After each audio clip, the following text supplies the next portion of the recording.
Hello guys, welcome to DXD Tales.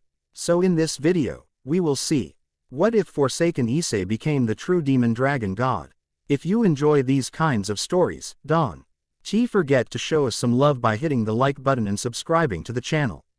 Your support means the world to us. Now, let's start the story.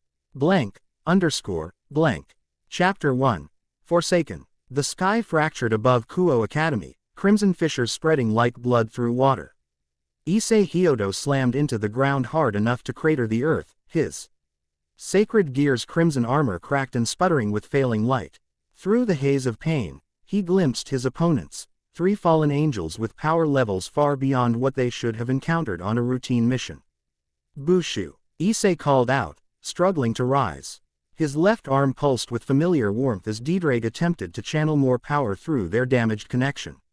I need a boost. The silence stretched too long. Issei forced his head up, gaze searching through the battlefield debris. 20 meters away stood Rias Grimori and her peerage, huddled in conversation rather than engaging the enemy. Their magic circles shimmered beneath them, preparation for teleportation, not battle. What are you doing? Issei's voice cracked. They're coming back around. Akeno met his eyes first. Her usual playful expression replaced with something cold and calculating. Kiba wouldn't look at him at all. Asia clutched her hands to her chest, tears streaming down her face as Kaneko physically restrained her. Only Rias stepped forward, her crimson hair whipping in the supernatural winds. I'm sorry, Issei. We can't interfere. The fallen angels circled overhead, their black feathers shedding poisonous light. The tallest one, a man with 6 wings and eyes like molten gold, laughed with genuine amusement. The prophecy was true. The Grimori girl abandons the Red Dragon Emperor to save her bloodline. How deliciously political of you, daughter of the ruined princess. Issei's heart stuttered. Prophecy. Bushu. What is he talking about? The great devils received a prophecy last night, Rias said, voice hollow. If the houses continue to protect the current Red Dragon Emperor, he will evolve into something that will destroy the underworld's power structure. My brother made the political calculation. The words hit harder than any physical blow Issei had ever received. You're abandoning me because of some prophecy. After everything we've been through. His voice rose, desperation clawing through him. Asia, Akeno-san, Kiba. Asia sobbed harder, struggling against Kaneko's grip. Please, Bushu, we can't leave him. We must. Rias replied, magic circle brightening beneath them. For the sake of Devil Society. For our families. What about our family? Issei shouted, blood trickling from the corner of his mouth. Wasn't that what you called us? A family, or a moment. Just a flicker, uncertainty crossed Rias's face. Then the golden-eyed fallen angel dropped from the sky, landing with earth-shaking force between them. Too late for second thoughts, Grimori princess. Your brother made the deal. We get the dragon boy, you get to keep your precious rating games and political marriages. He spread his 6 wings wide. The spell is already in motion. Ba! Rear of black energy rose between Issei and the Grimori group, cutting off any possibility of reunion. Through the translucent darkness, Issei watched Asia collapse in tears as the teleportation circle activated. The last thing he saw before they vanished was Rias turning her back. They actually did it, laughed the fallen angel. Devils truly have no concept of loyalty. Something broke inside Issei. Not his heart, something deeper. A fundamental assumption about how the world worked. The people he had died for, fought for, bled for, had calculated his value and found him expendable. Partner. Didrag's voice rumbled within him, uncharacteristically urgent. This is a death trap. They've prepared something specific for us. The fallen angels converged, and Issei finally noticed the ritual markings beneath him. His impact crater had landed directly in the center of a massive spell circle. Geometric patterns glowed with sickly purple light, crawling up his legs like hungry serpents. What is this? Issei demanded, trying to activate his boosted gear only to find the familiar power stuttering and weak. The suppression of heavenly dragons, answered the leader, genuine respect. In his tone despite the cruelty of his actions. An ancient spell designed during the Great War. It requires the sacrifice of 17 fallen angels to cast, but for the power of a heavenly dragon. Worth every feather. The purple light constricted, And Issei screamed as it crushed inward, targeting not his body but something deeper, the connection between himself and Diedreg. He could feel their bond tearing. The sacred gear embedded in his soul being forcibly extracted. Partner, they're trying to separate us. Diedreg's voice came fragmented, distant. Resist. If we're separated this way, neither of us will. The communication cut off as Issei howled in agony. This wasn't like dying had been, quick and shocking. This was having his very essence unraveled thread by thread. Through tear-blurred vision, he watched his left arm flicker between human flesh and dragon scales, the materialization of his sacred gear destabilizing. It's working, crowed one of the other fallen angels, a female with 4 wings and eyes like polished obsidian. Once separated, we can seal the dragon in the artifact and dispose of the boy. Issei's consciousness wavered, darkness encroaching on his vision. Was this how it ended? After surviving Rainer, Reiser, Kokabeel, and so many others, betrayed and dissected by magic on the grounds of the school where everything began. No, the refusal wasn't a thought but a primal reaction, cellular. Instinctual. Something ancient stirred within him, something beyond the power of the boosted gear. Diedreg wasn't the only dragon in his soul anymore. Months of battles, power-ups, and near-death experiences had changed him on a fundamental level. I won't. Issei's fingers dug into the earth, cracking concrete. I won't let you take him from me. The leader of the fallen angels frowned. This shouldn't be possible. The boy's resistance should be broken by now. Deep in the fragmented connection, Issei reached for Diedreg with everything he had. Instead of the familiar power, however, he touched something else. Something vast and hungry that had been growing in the spaces between his humanity and Diedreg's draconic energy. Partner. Diedreg's voice returned. But changed, overlapping with Issei's own thoughts. What have you done? The suppression spell crackled and surged, responding to the unexpected resistance. The fallen angels poured more power into the ritual, sweat beading on their foreheads as they fought to contain whatever was awakening. He's transforming, shouted the female fallen angel. This isn't extraction, it's evolution. Pain, beyond imagining, tore through Issei as his body became a battlefield. The spell designed to separate his soul from Diedreg instead forced them together in ways never before possible, along with all other energies Issei had absorbed over his short supernatural career. Devil magic from Rias, holy power from Asia's healing, even trace elements of Phoenix tears and Valley's divine dividing. His scream shifted, becoming something inhuman, a roar that shattered the school's remaining windows. Crimson scales erupted across his skin, but unlike his balance breaker, these grew directly from his flesh. Wings burst from his back, not the leathery devil wings he'd grown accustomed to, but massive draconic appendages with membranes stretched between spines of crystallized power. Stop the ritual, ordered the leader, genuine fear in his golden eyes. This isn't what was promised. Too late. The suppression spell, designed to cage and separate dragon power, collapsed under the pressure of what was emerging. The ritual circle shattered like glass, each fragment igniting as it spun away. The backlash caught the weakest fallen angel, incinerating her instantly. Issei rose, his body transformed. Not quite human, not quite dragon. He stood tall amidst the devastation. Scales covered his torso like armor, his arms ending in clawed hands. His face remained largely human except for slitted pupils glowing with emerald fire. From his back extended 4 wings, 2 draconic, 2 formed from what appeared to be solidified darkness. What have you done to me? His voice resonated with dual tones, his own and something deeper, ancient. The fallen angel leader took an involuntary step backward. Impossible. The prophecy spoke of evolution, but this is abomination. Issei looked down at his transformed body, feeling power unlike anything he'd experienced before. Not the temporary boost of balance breaker, but something permanent and growing. His consciousness expanded, Diedreg's memories and knowledge bleeding into his own. You wanted to take Diedreg from me, Issei said, flexing clawed fingers. But you don't understand. We're not host and inhabitant anymore.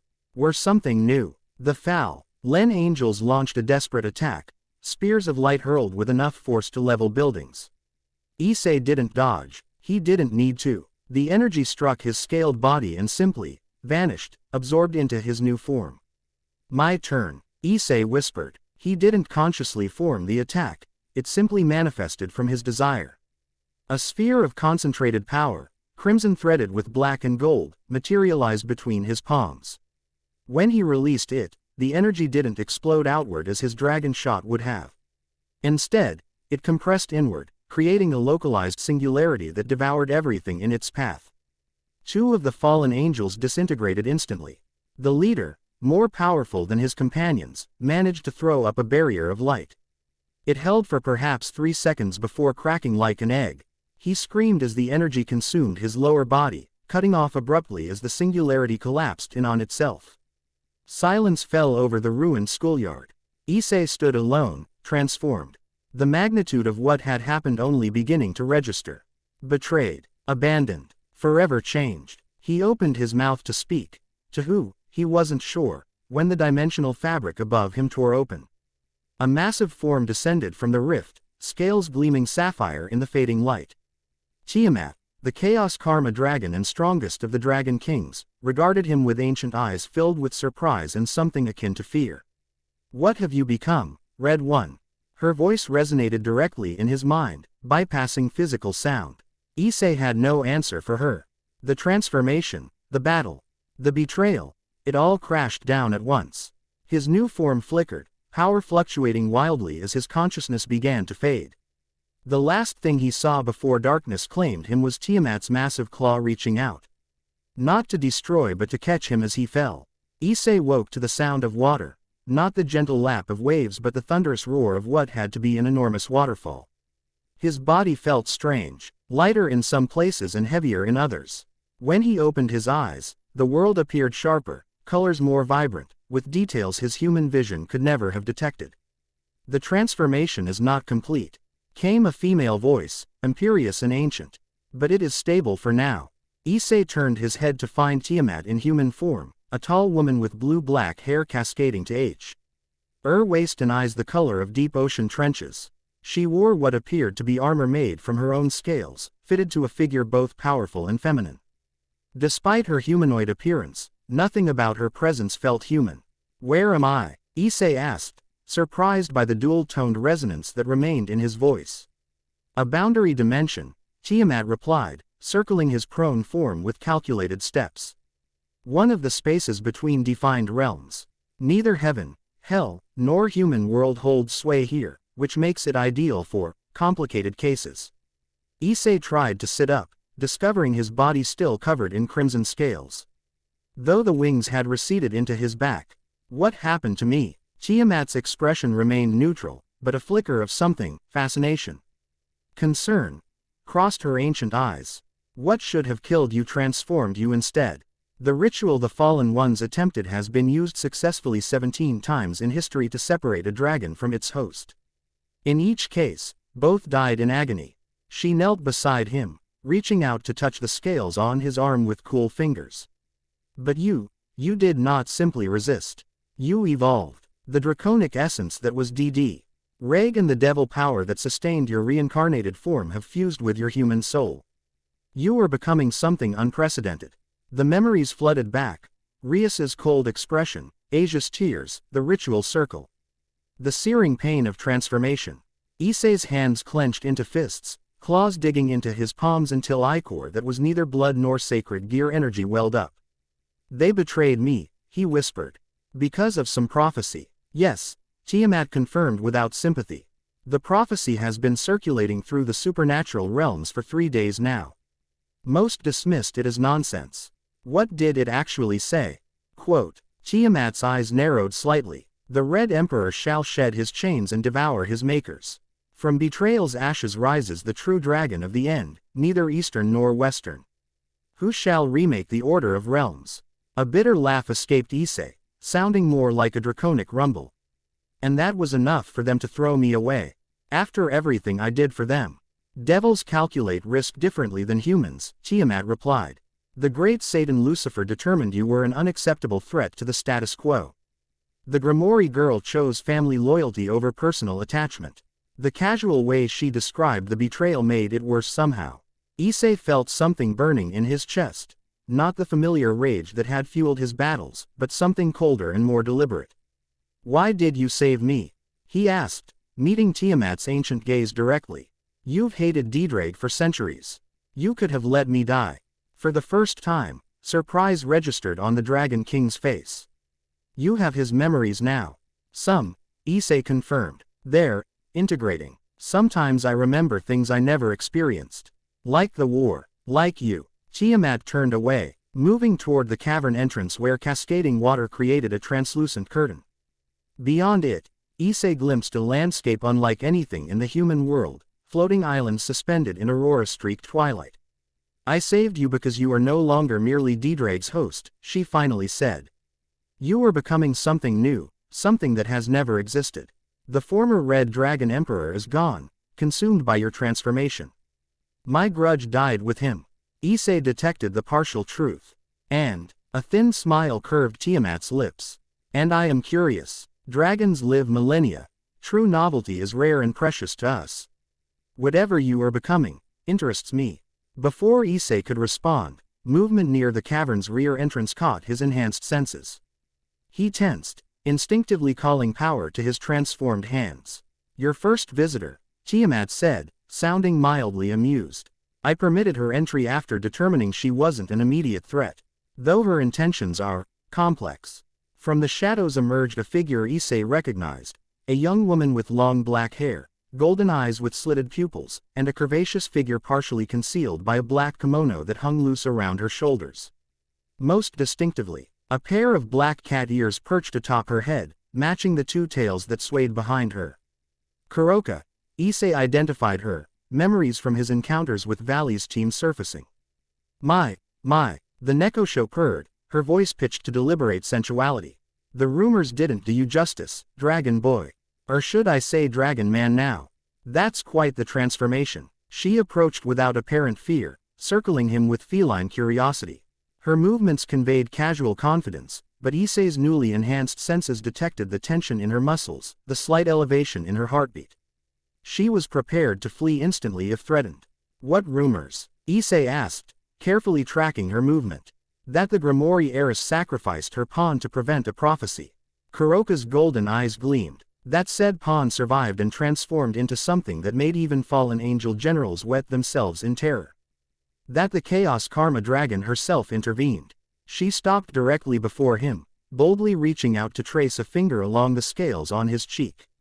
The entire supernatural world is abuzz with speculation about what exactly you're becoming. Some say demon, some say dragon god. Issei caught her wrist before she could complete the caress, his clawed hand engulfing hers. And what brings you here, Kuroka? Last I checked, you were with Valley's team. Rather than pull away, she leaned closer, her scent, wild herbs and something distinctly feline, filling his senses. Call it opportunistic survival instinct. The smart players already choosing sides for whatever comes next. Valley is obsessed with facing you, testing his divine dividing against whatever new power you've manifested. And you disagree with that approach. Kuroka's smile widened. I prefer backing likely winners before the battle begins. And finding safe harbor before the storm hits. Tiamat made a sound suspiciously like a snort. Transparent self-interest. At least you're honest about your motivations, Nekosho. Always. Kuroka agreed cheerfully, making no attempt to free her wrist from Issei's grip. I need protection. You need allies who understand how the supernatural world's power structures work. Mutually beneficial arrangement, yes. Issei released her, stepping back to create distance.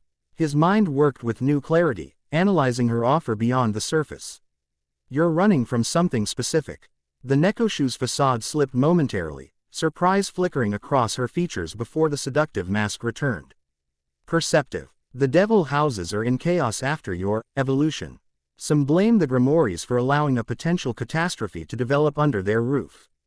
Others are hunting any strays or unaffiliated supernatural beings, claiming we might be aligned with you. You're being hunted because of me, Issei translated. Kuroka shrugged elegantly. I was already being hunted for killing my former master. This just added urgency. The devils fear what they don't understand, and right now, that's you. Tiamat crossed her arms, addressing Issei directly. She speaks truth, though not all of it. The supernatural world is indeed realigning in response to your transformation. Many see opportunity in chaos. Issei considered the Nekosha with new eyes. Beyond her deliberately provocative appearance, he sensed genuine desperation beneath her confidence. She was playing a dangerous game, approaching him when others fled, but calculation drove her as much as fear. I don't even know what I am becoming, Issei said finally. I can't promise protection when I don't understand my own power yet. Then we learn together, Kuroka countered smoothly. I have extensive knowledge of senjutsu and yujutsu. Energy manipulation, life force, the flow of natural power, these might help stabilize your transformation. A convenient offer, perhaps too convenient. Yet something in Issei, the part that had always been too trusting, too willing to see the best in others despite repeated betrayals, wanted to believe her. But now that instinct was tempered with draconic wariness and devil calculation. Prove your sincerity, Issei challenged. Tell me something valuable, something I can verify. Kuroka's playful expression faded, replaced by unexpected seriousness. The Grimoire girl didn't want to abandon you. Her broth, forced her hand by threatening her entire peerage. The little nun, Asia, yes, attempted to heal you during the battle and was physically restrained. There is division in Devil Society about whether the prophecy warranted such action. The information struck deeper than Issei expected, reopening wounds barely acknowledged. Did it matter if Rias had been coerced? The outcome remained the same, abandoned when he needed them most. Left to die for political convenience. Before he could respond, a tremor ran through the cavern, dislodging small stones from the ceiling. Tiamat stiffened, her casual posture instantly replaced by battle readiness. We have company, she announced, eyes fixed on the waterfall entrance. Significant company. The air before the waterfall distorted, space itself seeming to fold inward. From this dimensional tear emerged a small figure that radiated power beyond comprehension. A gothic Lolita-dressed girl with emotionless eyes and an aura that made even Tiamat step back respectfully. Ophis. Issei recognized the infinite dragon god, memories from both his own encounters and Didraig's ancient knowledge converging. Interesting, Ophis stated in her characteristically flat voice. Head tilted as she examined Issei. You are changing the pattern. What pattern? Issei asked, instinctively straightening under her penetrating gaze. The cycle of red and white, Ophis replied, approaching with small, measured steps. Heavenly dragons fight, heavenly dragons sealed, heavenly dragons manifest in human hosts. Cycle repeats with minor variations. She stopped directly before him, reaching up to touch his scaled chest with one small pale hand. Despite her childlike appearance, her eyes held the emptiness of infinity. You break pattern, she continued. Not host and dragon, something new. Something that might understand silence and infinity. Tiamat's expression reflected rare concern.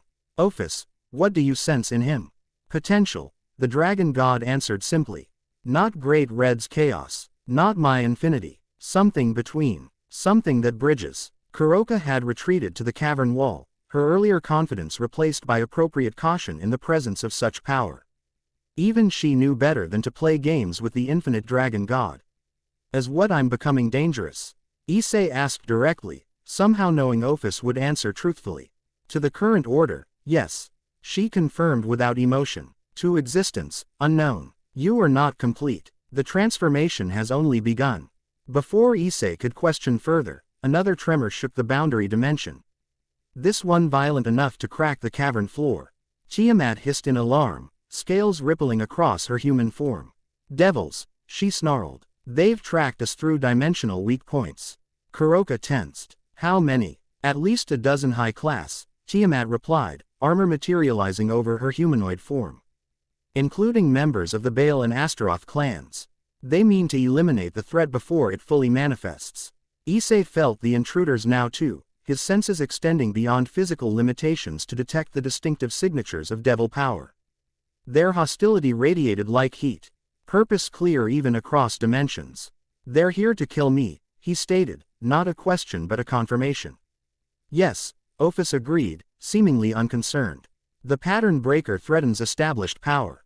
They seek to preserve their order. Kuroka moved to Issei's side, shedding her playful demeanor entirely. This boundary dimension has limited escape routes. We need to move before they surround us. Tiamat's eyes narrowed. Ophis, Will you interfere? The dragon god shook her head slightly. I observe the new pattern. I do not direct it. Translation.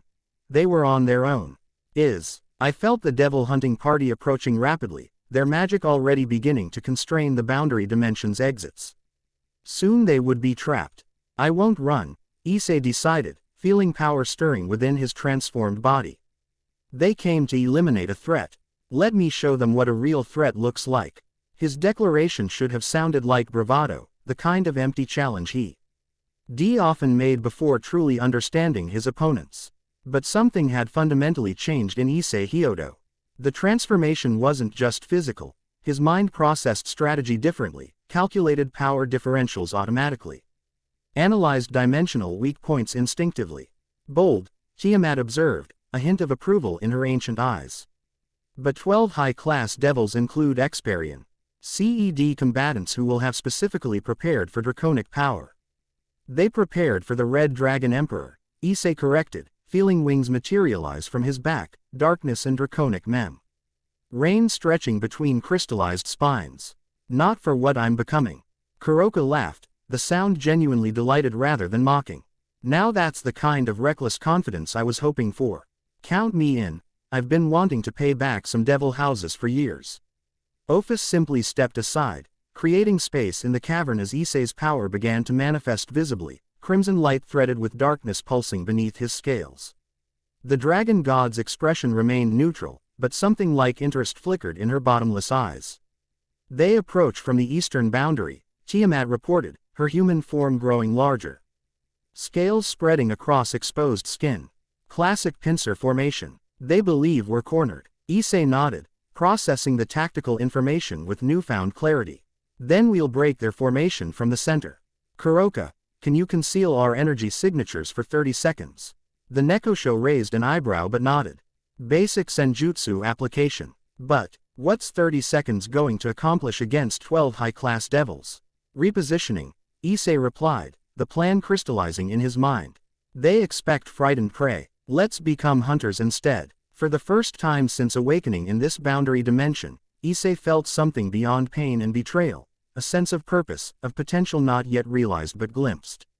Whatever he was becoming, it wasn't merely a reaction to what had been done to him. It was something entirely new. Tiamat completed her partial transformation, now standing 8 feet tall with her lower body serpentine. Upper remaining humanoid but covered in sapphire scales.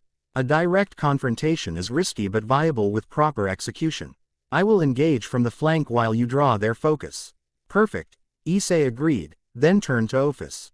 Will you at least ensure this boundary dimension doesn't collapse during the battle? I'd rather not have everyone sucked into dimensional void. The corner of Ophis's UTH twitched in what might have been the ghost of a smile. Acceptable intervention. I stabilize boundaries. You break formation. Interesting pattern. With the dragon god's assurance, Issei moved toward the cavern entrance where the massive waterfall continued its endless descent. Beyond the crystalline curtain, he sensed the devil-hunting party converging, powerful beings, confident in their superiority, certain of their righteousness in eliminating what they considered an abomination. They were wrong on both counts. Ready? He asked his unlikely allies. Kuroka's hands already glowed with the dark energy of senjutsu, shadows wrapping around their auras. Cloaking now. Make it count, Dragon Boy. As the Nekoshu's power enveloped them, rendering their energy signatures temporarily undetectable, Issei stepped through the waterfall into the twilight realm beyond. The boundary dimension stretched before him, floating islands connected by bridges of light, gravity fluctuating between regions. Reality itself more malleable than in defined realms. Perfect for what he had planned. Tiamat moved to his right, liquid grace despite her imposing form, while Kuroka flanked left, darkness gathering around her hands. Ahead, arranged in battle formation across 3 floating islands, the devil-hunting party advanced with magical sensors deployed and attack spells at the ready. Issei recognized some of the devils, members of prominent houses who had attended raiding games, political functions, the occasional peace conference. None were Grimoire allies, but all represented established power within devil society. Their expressions revealed mixture of fear, determination, and righteous certainty. They had come to exterminate a prophesied threat, convinced of their moral authority. "Remember," Issei said quietly to his companions as Kuroka's concealment began to fade, "they expect a raging beast, not a strategist." The moment the cloaking fell, chaos erupted. The devils launched coordinate magical attacks, circles of ancient power manifesting simultaneously, elemental fury channeled through centuries of aristocratic magical lineage. Fire, ice, lightning, and darker energies converged in the position where their sensors had finally detected Issei's party. But that position was already empty. Using the boundary dimension's malleable physics, Issei had propelled himself upward the instant before detection. Tiamat and Kuroka separating to opposite flanks. As devastating magic obliterated the empty space below, Issei descended directly into the center of the Devil Formation, landing with enough force to shatter the floating island beneath him. The Devils reacted with trained precision, secondary defensive barriers activating as they adjusted to his unexpected approach. But Issei wasn't fighting as he once had, all straightforward power and predictable patterns. This time, he manipulated the boundary dimension itself, creating localized distortions that warped magical constructs before they fully formed. "Containment protocol," shouted a white-haired devil with the distinctive purple eyes of House Astaroth. "Form the binding circle." The devils responded immediately, Atom Pating to create a massive magical array to trap Issei within a power-dampening field. It might have worked against the old Issei, the pawn who relied on sacred gear and devil power granted by his king. It failed spectacularly against what he was becoming. As the binding circle manifested, Issei didn't fight it directly. Instead, he drew power inward, compressing his aura until it seemed he might be succumbing to their spell. The devils pressed their advantage, tightening the circle, magic constricting around him. "The abomination is contained," called another devil, this one bearing the emblem of House Baal. "Proceed with extraction and..." His words died as Issei released the compressed power in a calculated burst, not outward in all directions as they had expected and shielded against, but downward. Through the floating island itself. The concentrated energy punctured reality, creating a localized dimensional rift that instantly distorted the binding circle's perfect geometry. The spell collapsed catastrophically, magical backlash stunning several devils and completely incapacitating two. Without pausing, Issei launched toward the nearest stunned opponent, a female devil with Elberot ceremonial armor bearing House Phoenix insignia. She recovered quickly, flames erupting from her hands as she prepared a counterattack. "Filthy dragon hybrid, you won't destroy what our ancestors built." Issei moved faster than his transformed body should have allowed, appearing behind her with draconic speed. "Your ancestors built on fear," he replied, voice resonating with dual tones. "That foundation is already crumbling." Instead of attacking directly, he simply touched the space behind her, creating another localized distortion that warped gravity. The female devil found herself suddenly weightless, then violently pulled toward a dimensional pocket that hadn't existed seconds before. Her flames extinguished as she fought for equilibrium, Phoenix regeneration struggling to compensate for spatial distortion. Meanwhile, Tiamat engaged three devils simultaneously on the rightmost island, her draconic power overwhelming their coordinated defense. Blue flames cascaded from her jaws, RCing them into increasingly desperate magical shields. Not to be outdone, Kuroka danced between shadow pools she created across multiple islands, her senjutsu disrupting the devil's life force direct. Rather than attacking their magical defenses. The battle shifted from coordinated assault to chaotic desperation as the devils realized their target wasn't behaving as expected. They had prepared for raw power, for draconic rage. They faced instead calculated precision, dimensional manipulation, and tactical brilliance. "Fall back," ordered the Astaroth leader as Issei systematically disabled a fourth devil. "Regroup and summon secondary team." But retreat proved as difficult as advance. The boundary dimension, under Ophus's subtle stabilization, remained intact, but all exit points had shifted. Dimensional pathways rearranged by the bottle's distortions. The devils found their escape routes leading back into the conflict instead of away. Issei cornered the Astaroth leader on a rapidly disintegrating island fragment. The devil's purple eyes wide with genuine fear as reality warped around them. "What are you?" he demanded, aristocratic composure cracking. Issei's transformed face might have smiled, though the expression appeared more predatory than reassuring. I'm what your prophecy warned about. The one who rises from betrayal's ashes. The devils acted to preserve our society, the Astaroth leader insisted. Gathering what remained of his power for a final stand. The prophecy was clear: you would destroy our way of life. Perhaps your way of life deserves destruction, Issei replied. Not in anger but with something approaching pity. A society that discards loyalty for convenience. That betrays its own for political calculation. The devil launched his attack, a concentrated blast of demonic energy that would have obliterated a lesser opponent. Issei didn't dodge or block. He simply absorbed the power, his transformed body consuming the demonic energy and converting it into something new, neither devil power nor sacred gear manifestation, but a fusion that transcended both. Impossible, the Astaroth leader whispered as his ultimate attack dissipated harmlessly. No being can simply absorb pure demonic energy without being part demon. Issei finished for him, his aura shifting, darkening. I'm not just part dragon anymore. The ritual that was meant to extract Didrag did something else entirely. It forced evolution. Around them, the battle concluded as Tiamat subdued the last of her opponents and Kuroka bound 2 more with shadow constructs. Of the 12 devil hunting party, 5 were unconscious, 4 severely injured, and the remaining 3, including the Astaroth leader, cornered without escape. Issei approached the devil lord, clawed hand extended. The Astaroth flinched, expecting death. Instead, Issei touched his forehead, establishing direct mental connection, an ability he hadn't possessed before transformation. Take a message back to the Devil Council, Issei instructed, imprinting images directly into the devil's mind. Show them exactly what happened here. Make them understand that I could have killed you all, but chose restraint. The devil trembled under the psychic contact, aristocratic arrogance replaced by primal fear as Issei continued. Tell them the prophecy is already fulfilled. The Red Dragon Emperor is gone. I am something new, not their enemy unless they make me so. But if they continue these attacks.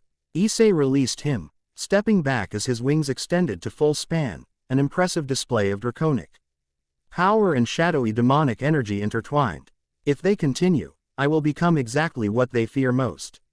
The Astaroth leader collapsed to his knees, psychic connection severed but message received. Tiamat approached, regarding the defeated devils with ancient contempt. You should eliminate them all, she advised coldly. Devils only understand absolute power and dominance. Kuroka, rejoining them with sinuous grace, surprisingly disagreed. Tactical error. Dead messengers tell no tales. Let them return broken and defeated. The story will spread faster than if they disappear. Issei considered both perspectives, his transformed mind processing implications with newfound clarity. 3 messengers return. The rest remain as our guests until we've relocated. Assurance against immediate pursuit. Tiamat's eyes narrowed, but she nodded reluctantly. Pragmatic compromise. Perhaps there is wisdom in your evolution after all.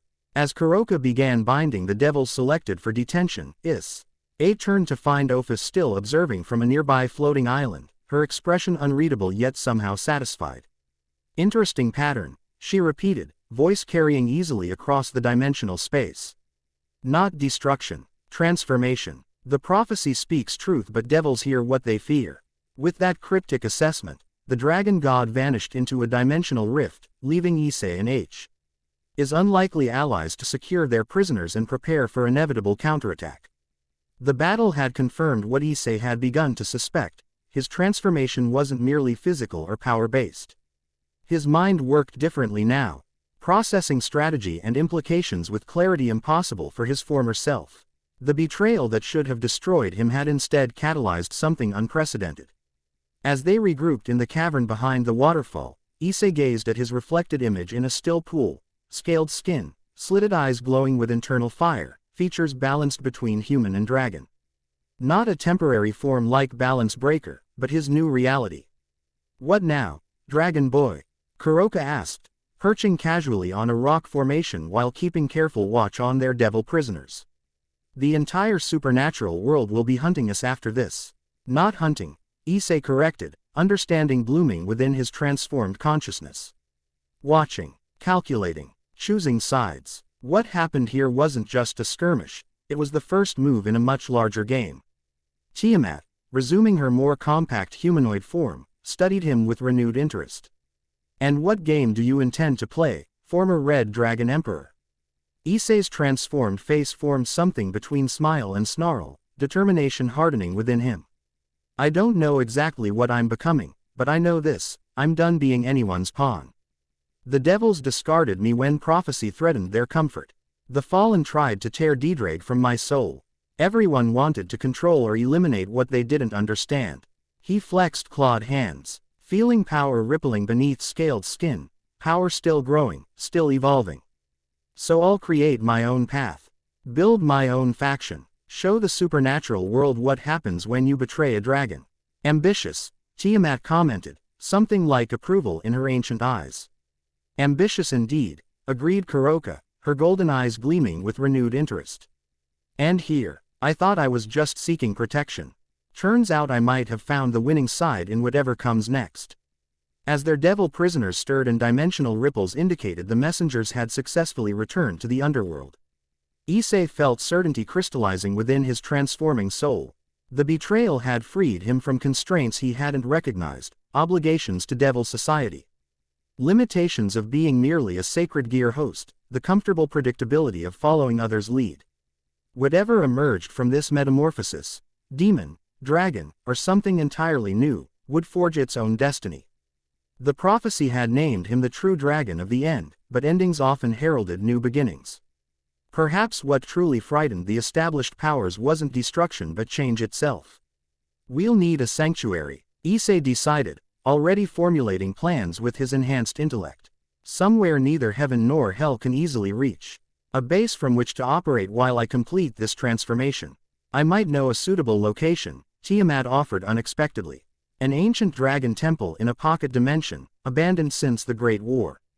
Powerful wards, self-sustaining ecosystem, defensible position." Kuroka's eyes widened slightly. "The Chaos Karma Dragon offering territory. You must be even more intrigued by our dragon boy than you admit." Tiamat's expression remained impassive, but something flickered in her ancient eyes, not merely curiosity now, but genuine interest. "I recognize potential when I see it. The supernatural world stagnates under current leadership. Perhaps what emerges from this transformation will prove refreshing." As they prepared to depart the boundary dimension with their captives, Issei gazed once more at his reflection, at the being he was becoming. Not quite dragon, not quite demon, not quite human, something unprecedented, unbound by existing categories or limitations. The great Satan had believed prophecy inevitable. Rias Ha, decalculated personal attachment worth sacrificing for political security. Both had fundamentally misunderstood what they were dealing with. The Red Dragon Emperor they had known, the devoted pawn, the predictable sacred gear user, had indeed died in that ritual circle. What rose from those ashes was something else entirely, something that would rewrite the very rules they had used to judge him. The true dragon of the end had awakened, and with him, a new era in the supernatural world was about to begin. "Let's go," Issei said, wings unfurling as he created a dimensional rift with newly manifested power.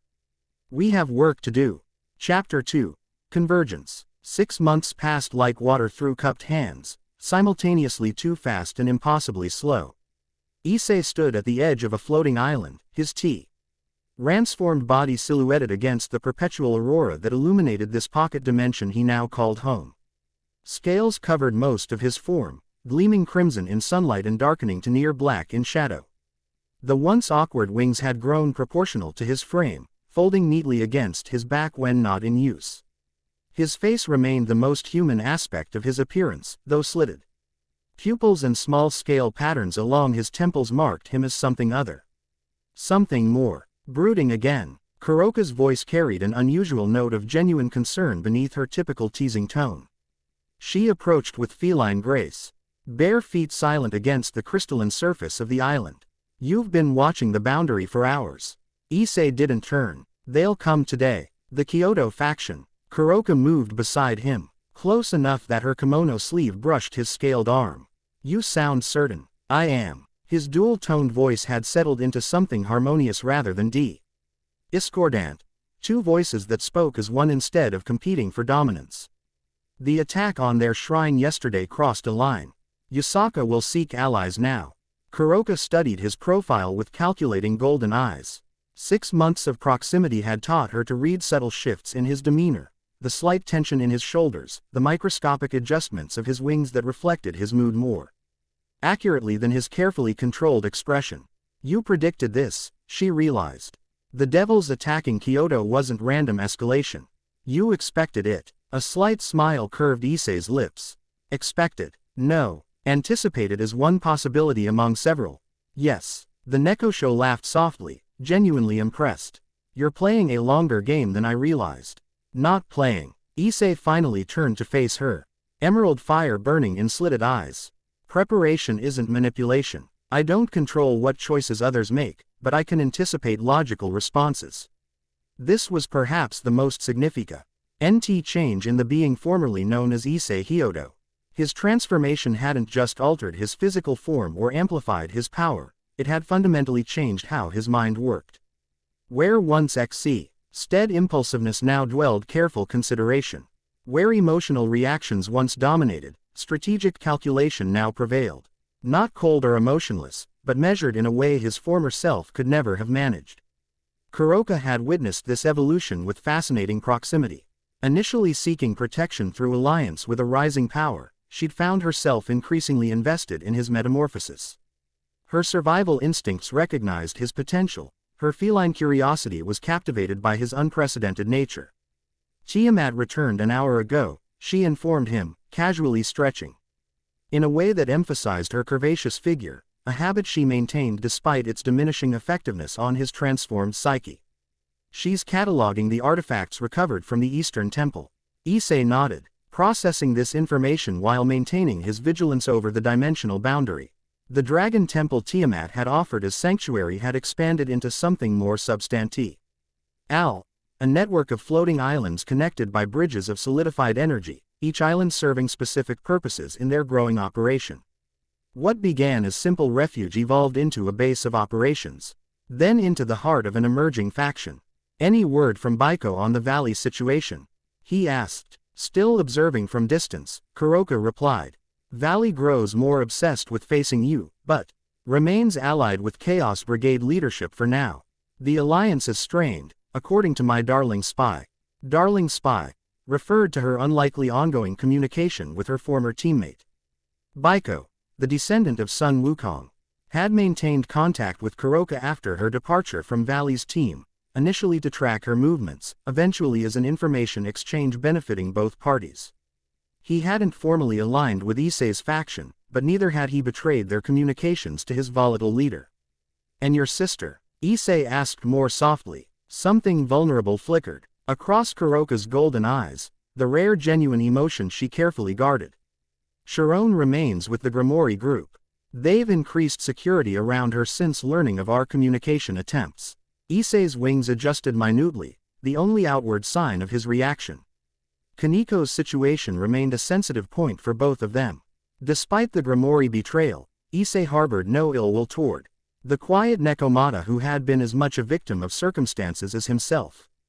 Kuroka's desire to reconnect with her sister created one of several delicate complications in their expanding network of alliances and enmities.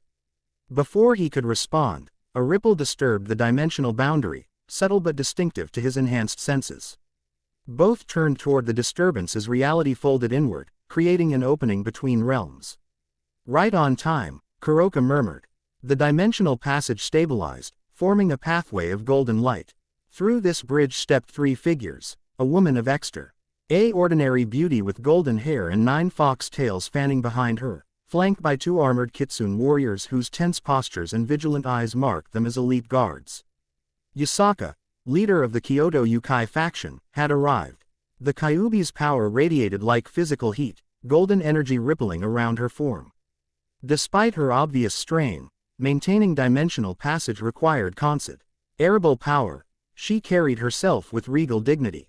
Her elaborate kimono, patterned with autumn leaves and sacred symbols, bore subtle scorch marks. Evidence of recent battle. Issei stepped forward, inclining his head in respectful acknowledgement rather than subservient bow. Lady Yusaka, welcome to the Boundary Sanctuary. Her amber eyes assessed him with calculated precision, taking in his formed appearance without visible reaction. So the rumors are true. The Red Dragon Emperor has become something new. The Red Dragon Emperor no longer exists, Issei corrected gently. I've evolved beyond that designation. Yusaka's perfect features revealed nothing, but her tail's subtle movements betrayed heightened alertness. What should I call you, then? An excellent question. One Issei High. MSELF had contemplated during his transformation. Titles carried power in the supernatural world. Names defined essence and limitation. For now, simply Issei will suffice, he answered. Titles tend to find those who need them, not those who claim them. This response earned a fractional relaxation in her posture, approval, perhaps, of his lack of grandstanding. The Kyuubi dismissed her dimensional pathway with a graceful gesture. Conserving power now that transit was complete. You anticipated my arrival, Yusaka observed, keen intelligence evident in her direct gaze. News travels quickly, even between realms. Not merely news, Issei replied. Logic. The devil's attack on Kyoto Shrine wasn't simply aggression, it was calculated provocation. They sought to force your alignment in the growing factional conflicts. Yusaka's eyes narrowed slightly. You understand their strategy. I understand politics, Issei acknowledged. The devil houses fear emerging powers they cannot control. Faction maintains valuable territory and significant supernatural resources. Neutrality is no longer an option they'll permit you. The Kyuubi studied him with renewed interest. You've changed significantly from the reports I received of the Grimoire Pawn. They described an emotional fighter with more power than strategic acumen. That description died with my former self, Issei said simply. Kuroka chose this moment to interject, her casual demeanor belying the sharp assessment taking place behind golden eyes. Perhaps we should continue this discussion somewhere more comfortable. Our boundary dimension may be secure, but even dimensional walls have metaphorical ears. Yusaka nodded agreement, though her guards tensed as Issei gestured toward the central island where a traditional Japanese structure floated above crystalline foundations. The building represented one of several architectural styles that comprised their growing sanctuary, deliberately multicultural in design to accommodate diverse allies. As they proceeded across a bridge of solidified light, Yusaka spoke quietly. My daughter Kuno remained in Kyoto under our strongest protective barriers. Should those fail, contingency plans will bring her here. I trust this is acceptable. The question contained layers, testing Issei's reaction to responsibility, gauging his willingness to protect those unable to protect themselves. Assessing whether his transformation had altered fundamental character traits. Your daughter will always find sanctuary here, Issei assured her without hesitation. Some aspects of his former self remained unchanged. Protection of the innocent, particularly children, remained core to his nature despite his evolution. The Kyuubi's shoulders relaxed marginally. First test passed. The Japan-style building opened to them without physical interaction, responding to Issei's presence rather than conventional mechanisms. Inside, traditional tatami flooring and sliding rice paper doors created an environment deliberately familiar to Yusaka, a diplomatic courtesy not lost on the fox spirit. Tiamat awaited them, having sensed their approach. The Dragon King had assumed her preferred humanoid form, tall, regal, with blue-black hair and eyes ancient beyond measure. She wore simplified battle attire rather than her full draconic armor, a subtle indication that she considered this meeting important but not threatening.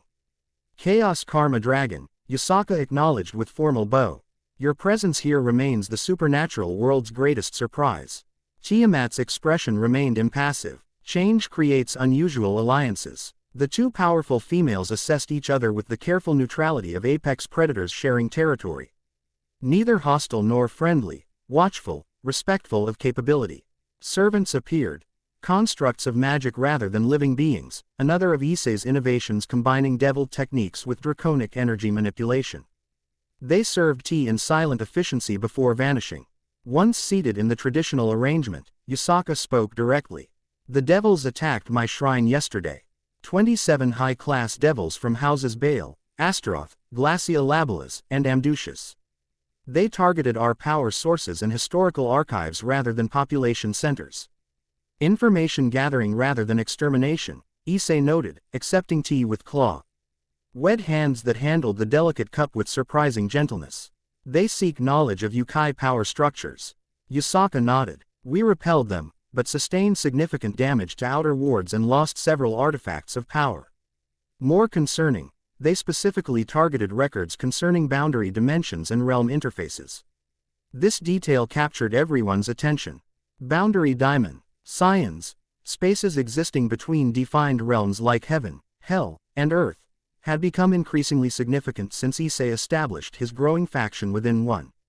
Previously considered merely transit spaces or dimensional curiosities, these boundary realms now represented political territory in the supernatural ecosystem. They seek access to our sanctuary, Kuroka surmised, lounging with deceptive casualness beside Issei. Or perhaps means to collapse it entirely. Both possibilities concern me, Yusaka agreed. My faction has maintained neutrality for centuries, balancing between supernatural powers. That position has become untenable. I must choose alignment to ensure my people's survival. Issei considered her unspoken proposition, aware this represented a critical juncture in his faction's development. The Kyoto Yukai controlled significant territory in the human world, maintained ancient magical knowledge, and commanded respect across supernatural societies. Their alliance would transform his emerging group from curiosity to legitimate faction. What specifically do you seek from alignment with us? He asked directly. Yusaka appreciated the straightforward approach. Protection for my people and territory. Exchange of knowledge regarding boundary dimensions and power stabilization. Mutual defense against increasingly aggressive devil houses. And, she hesitated briefly, safeguarding for certain artifacts of power the devils specifically targeted. The slight pause indicated the final request held special significance. Issei noted it without pressing immediately. And in exchange, Tiamat questioned. Ancient eyes narrowed slightly. Access to Kyoto's ley line network. Yukai assistance establishing permanent dimensional anchors for your sanctuary. 5 Elite, Ikitsune warriors permanently assigned to your faction. And my personal participation in diplomatic engagements requiring multi-faction negotiation. A substantial offer, more generous than anticipated. Issei studied the Kyuubi with renewed interest. Her proposition suggested not merely defensive alliance but genuine integration of resources and capabilities. You offer much, he observed carefully. What aren't you saying, Lady Yusaka? Quote. A flicker of surprise crossed her perfect features before composing once more.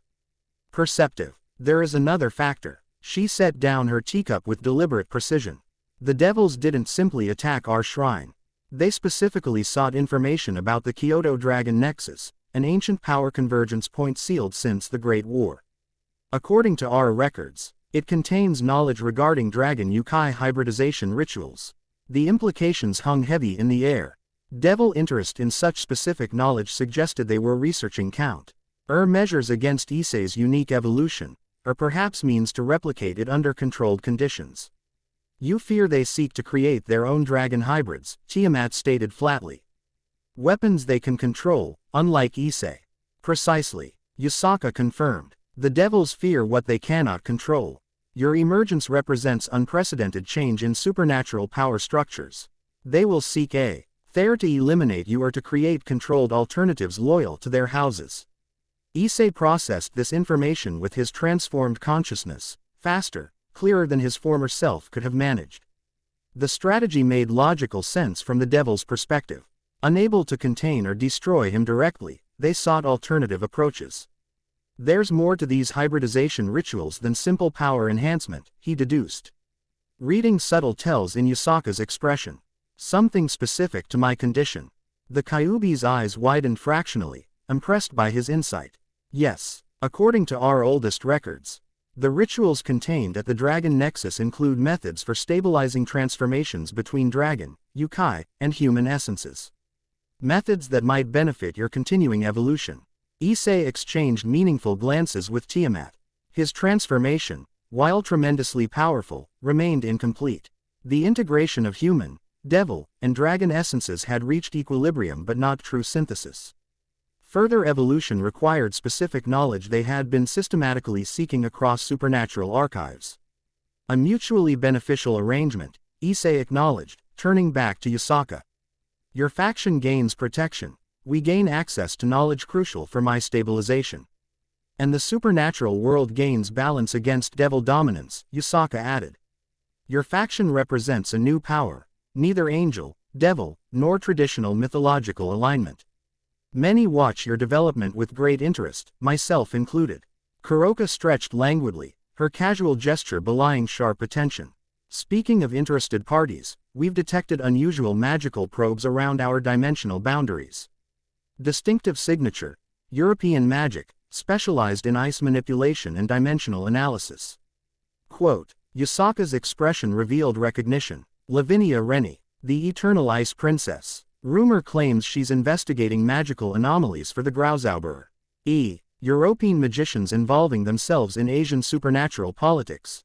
Tiamat's tone conveyed skepticism. Unusual, not politics, Issei corrected, pieces connecting in his enhanced mind. Research. The Grauzauberer specialize in documenting magical phenomena and power manifestations. My transformation represents unprecedented magical evolution. Naturally they'd investigate. Kuroka nodded agreement. They're neither allied with devils nor particularly concerned with prophecies. Their interest would be academic rather than political. Yusaka considered this assessment. The ice magician Mai Chi proved valuable ally or dangerous complication. Her power is substantial, her knowledge extensive. I'll address her investigations personally, Issei decided. Academic curiosity deserves direct answers rather than defensive posturing. The Kyuubi studied him with renewed interest. You've developed a diplomatic approach I wouldn't have expected from reports of your former self. Evolution extends beyond physical transformation. Issei replied simply, Shall we formalize our alliance, Lady Yusaka? The fox spirit inclined her head gracefully. We shall, though I suggest including specific provisions regarding knowledge exchange and territorial boundaries. As they proceeded to discuss alliance particulars, Issei felt something shift in the dimensional fabric around them, subtle disturbance. NCE different from typical boundary fluctuations. His enhanced senses detected magical resonance unlike anything native to their sanctuary. Tiamat noticed his momentary distraction. What is it? We have another visitor, Issei replied calmly. Sooner than expected. On cue, a magical communication circle materialized in the center of the room. Elegant, intricate, glowing with pale blue light. The magic signature matched what Kuroka had described, European ice manipulation with dimensional analysis components. Lavinia Rennie requests audience, announced a feminine voice from the circle. Representing independent magical research, unaffiliated with political factions, Yusaka tensed, tails shifting defensively. Remarkably coincidental timing, not coincidence, Issei countered. Logical progression. News of your arrival would reach various intelligence networks. The ice magician accelerated her contact timeline in response. He addressed the communication circle directly. Audience granted, Lavinia Rennie. Transit coordinates follow with standard diplomatic protections guaranteed.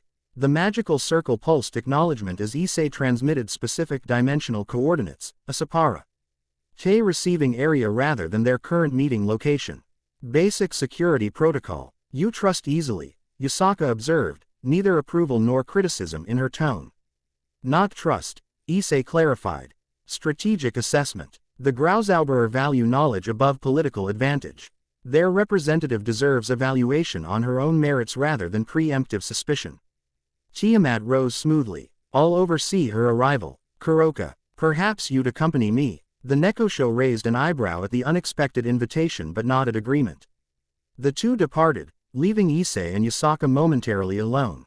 You've assembled interesting companions, the Kyuubi observed once they'd gone. The Chaos Karma Dragon historically avoids alliances entirely. The Nekosho assassin survives through calculated self-interest.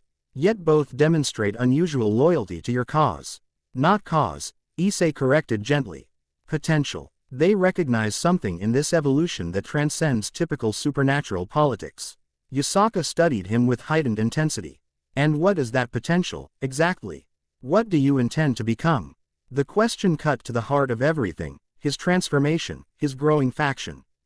His purpose since betrayal catalyzed evolution. Issei considered his response carefully. Balance, he finally answered. The supernatural world exists in perpetual imbalance. Angels, devils, dragons. Gods all competing for dominance while maintaining superficial peace. That system produced endless cycles of conflict, betrayal, and stagnation. He extended one clawed hand, creating a miniature representation of interconnected realms floating above his palm, visual demonstration of supernatural cosmology. My evolution represents something unprecedented, not angel, devil, dragon, or god, but elements of all synthesized into something new, neither bound by existing limitations nor subject to traditional weaknesses. The model expanded, showing boundary dimensions connecting established realms like bridge networks between islands. I intend to establish new balance, not through domination but equilibrium. A faction representing genuine neutrality, powerful enough that traditional powers must acknowledge us. Innovative enough to solve problems they cannot. Yusaka's expression revealed genuine surprise, perhaps the first time her diplomatic mask had truly slipped. Ambitious beyond imagination, the established powers would never permit such fundamental restructuring. They already can't prevent it, Issei replied with quiet confidence. My transformation was merely catalyst. Boundary dimensions themselves represent opportunity for new order, spaces between established realms where new approaches can develop without direct confrontation. Understanding dawned in Yusaka's amber eyes.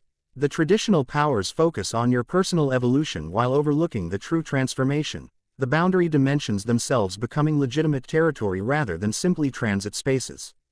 Exactly. Issei closed his hand, dissolving the model.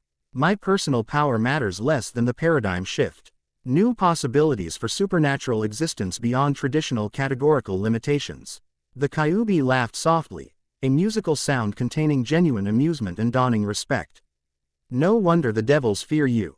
You threaten not merely their power but their entire conceptual framework.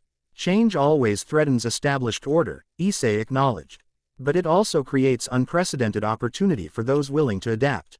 Like the Kyoto Yukai, Yusaka concluded, understanding fully blooming. You offer not merely protection but participation in emerging paradigm.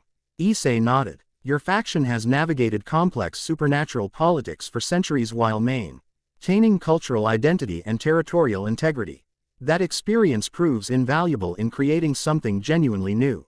Their conversation paused as magical notification indicated Tiamat and Kuroka returning with their visitor. Moments later, the door slid open to reveal their guest. Lavinia Rennie embodied her moniker, Eternal Ice Princess, in both appearance and demeanor. Long platinum blonde, hair framed aristocratic features and eyes like frozen lakes, pale blue so light they appeared almost silver. Her attire combined traditional European magical components with practical field research modifications, elegant yet functional. Power radiated from her in cool waves, disciplined and precisely controlled. Issei Hyodo, she addressed him directly, voice melodic yet emotionally reserved. Your magical signature has generated significant research interest across multiple magical organizations. No greeting, no pleasantries, direct academic focus. Refreshingly straightforward. My Magica, L signature is merely symptom of broader transformation, Issei replied, gesturing invitation to join them. Please, be seated. I understand your research interests but prefer conversation before examination. Lavinia assessed the room with calculated precision, noting Yusaka's presence with slight nod of acknowledgement before seating herself with perfect posture. Tiamat and Kuroka resumed their positions, creating balanced arrangement around the central table. Your transformation defies existing magical classification systems, Lavinia stated without preamble. The Grauzauberer have document. Ed 17 distinct magical signatures emanating from your boundary dimension, all apparently originating from you personally. 17. Kuroka interjected, genuine surprise in her tone. Even our internal measurements detected only 12 distinct energy patterns. Lavinia's expression remained clinical. Your monitoring systems likely categorize related energies under broader classifications. Our analysis distinguishes between sub-variants of primary magical signatures. Fascinating, Issei responded sincerely. We've prioritized practical application over theoretical classification. Why? Our research perspective offers valuable alternative framework. The ice magician studied him with heightened interest. You value academic analysis. Reports suggested your former self prioritized power acquisition over theoretical understanding. Evolution extends beyond physical transformation, Issei repeated his earlier sentiment. Knowledge represents power more fundamental than mere destructive capability. Something shifted in Lavinia's frozen lake eyes, reassessment, perhaps even approval. Then you might appreciate our preliminary findings. Your magical evolution demonstrates pattern, reminiscent of pre-creation energy described in certain obscure texts, specifically, convergent synthesis, rather than typical magical hybridization. This observation captured Issei's complete attention. Convergent synthesis, not merely combining separate energies but creating entirely new patterns through fundamental integration. Precisely. For the first time, genuine academic enthusiasm animated Lavinia's features. Typical hybrid entities, reincarnated devils, for instance, maintain distinct magical signatures that operate in parallel. Your evolution demonstrates true synthesis, holy nay. Magical constructs emerging from the integration process. Yusaka leaned forward with interest. This corresponds with certain Yukai transformation legends, the distinction between shapeshifters who merely adopt forms versus those who genuinely evolve into new species. Exactly. Lavinia turned to the Kyuubi, professional reserve momentarily forgotten in shared intellectual fascination. The theoretical implications are extraordinary. Most supernatural evolutionary processes follow established patterns documented across centuries. This represents unprecedented developmental pathway. Tiama. T observed the exchange with ancient eyes. Your academic interest seems rather convenient given current supernatural politics. The ice magician's enthusiasm cooled instantly, professional detachment returning. The Grauzauberer maintains strict neutrality regarding factional conflicts. My research interest is scholarly, not political. Yet knowledge itself represents power in the current climate, Issei noted without accusation. Understanding my transformation provides potential advantage to whoever possesses that knowledge. Lavinia met his gaze directly. True, which is why I approached you directly rather than merely observing from distance. Ethical research practice requires subject participation and informed knowledge sharing. Kuroka made small sound of amusement. Remarkably principled for a magical researcher. Most would simply gather what information they could without revealing themselves. Inefficient methodology, Lavinia responded with slight shrug. Direct investigatee. Yields superior data while establishing mutual benefit potential. Issei studied the ice magician with growing interest. Her approach, direct, intellectual, prioritizing knowledge over political advantage, represented valuable perspective their growing faction required. Where Tiamat provided ancient draconic wisdom and Kuroka offered cunning survival instinct, Lavinia could potentially contribute. Academic rigor and theoretical framework. I propose collaboration rather than mere observation, Issei offered. Your analytical capabilities would benefit our understanding of this transformation, while providing your organization with unprecedented research access. Lavinia's eyes widened fractionally, the only indication of surprise breaking through her composed exterior. You would permit ECT magical examination and documentation.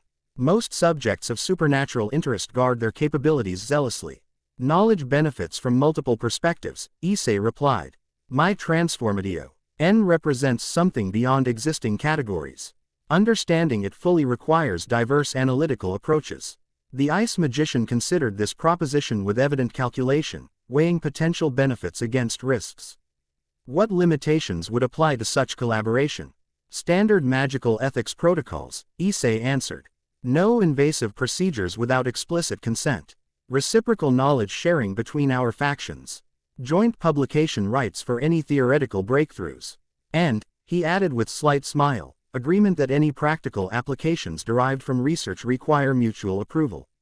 Lavinia nodded slowly, professional assessment evident in her careful consideration.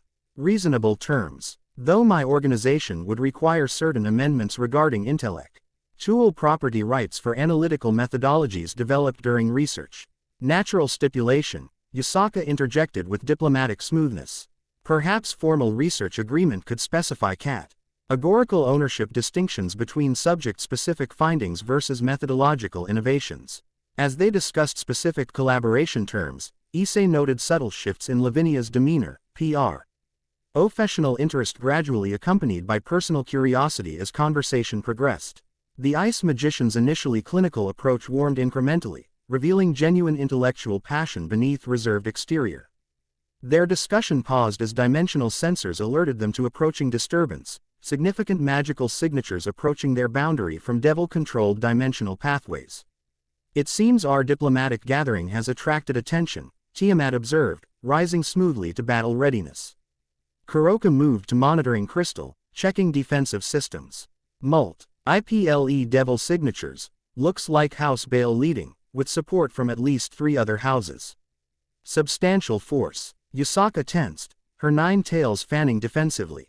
They tracked my dimensional transit. I took precautions, but they were waiting for opportunity. Issei completed her thought. Your alliance represents significant political shift. Naturally they'd attempt to prevent formalization. Lavinia rose with unexpected decisiveness. This attack violates magical research neutrality protocols. The Grauzauberer will document this aggression formally. Her response surprised them. No. Merely academic observation but clear position taking. The ice magician had revealed more about her personal ethics than perhaps intended. Issei assessed the situation with transformed clarity, calculating force distributions, defensive capabilities, and political implications simultaneously. They expect us unprepared for major assault. Let's demonstrate otherwise. Within moments, the Sanctuary's defense systems activated. Layers of boundary reinforcement, dimensional anchoring spells, and targeted countermeasures engaging automatically.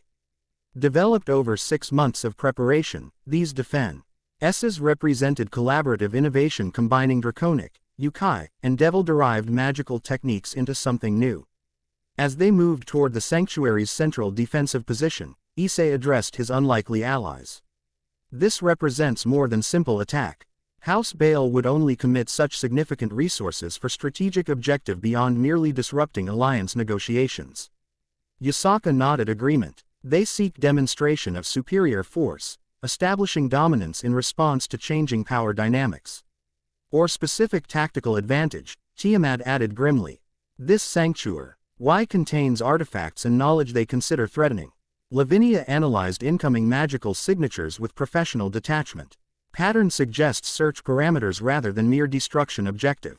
They seek something specific. The observation confirmed Issei's assessment. This wasn't merely reactionary attack but calculated operation with defined objectives.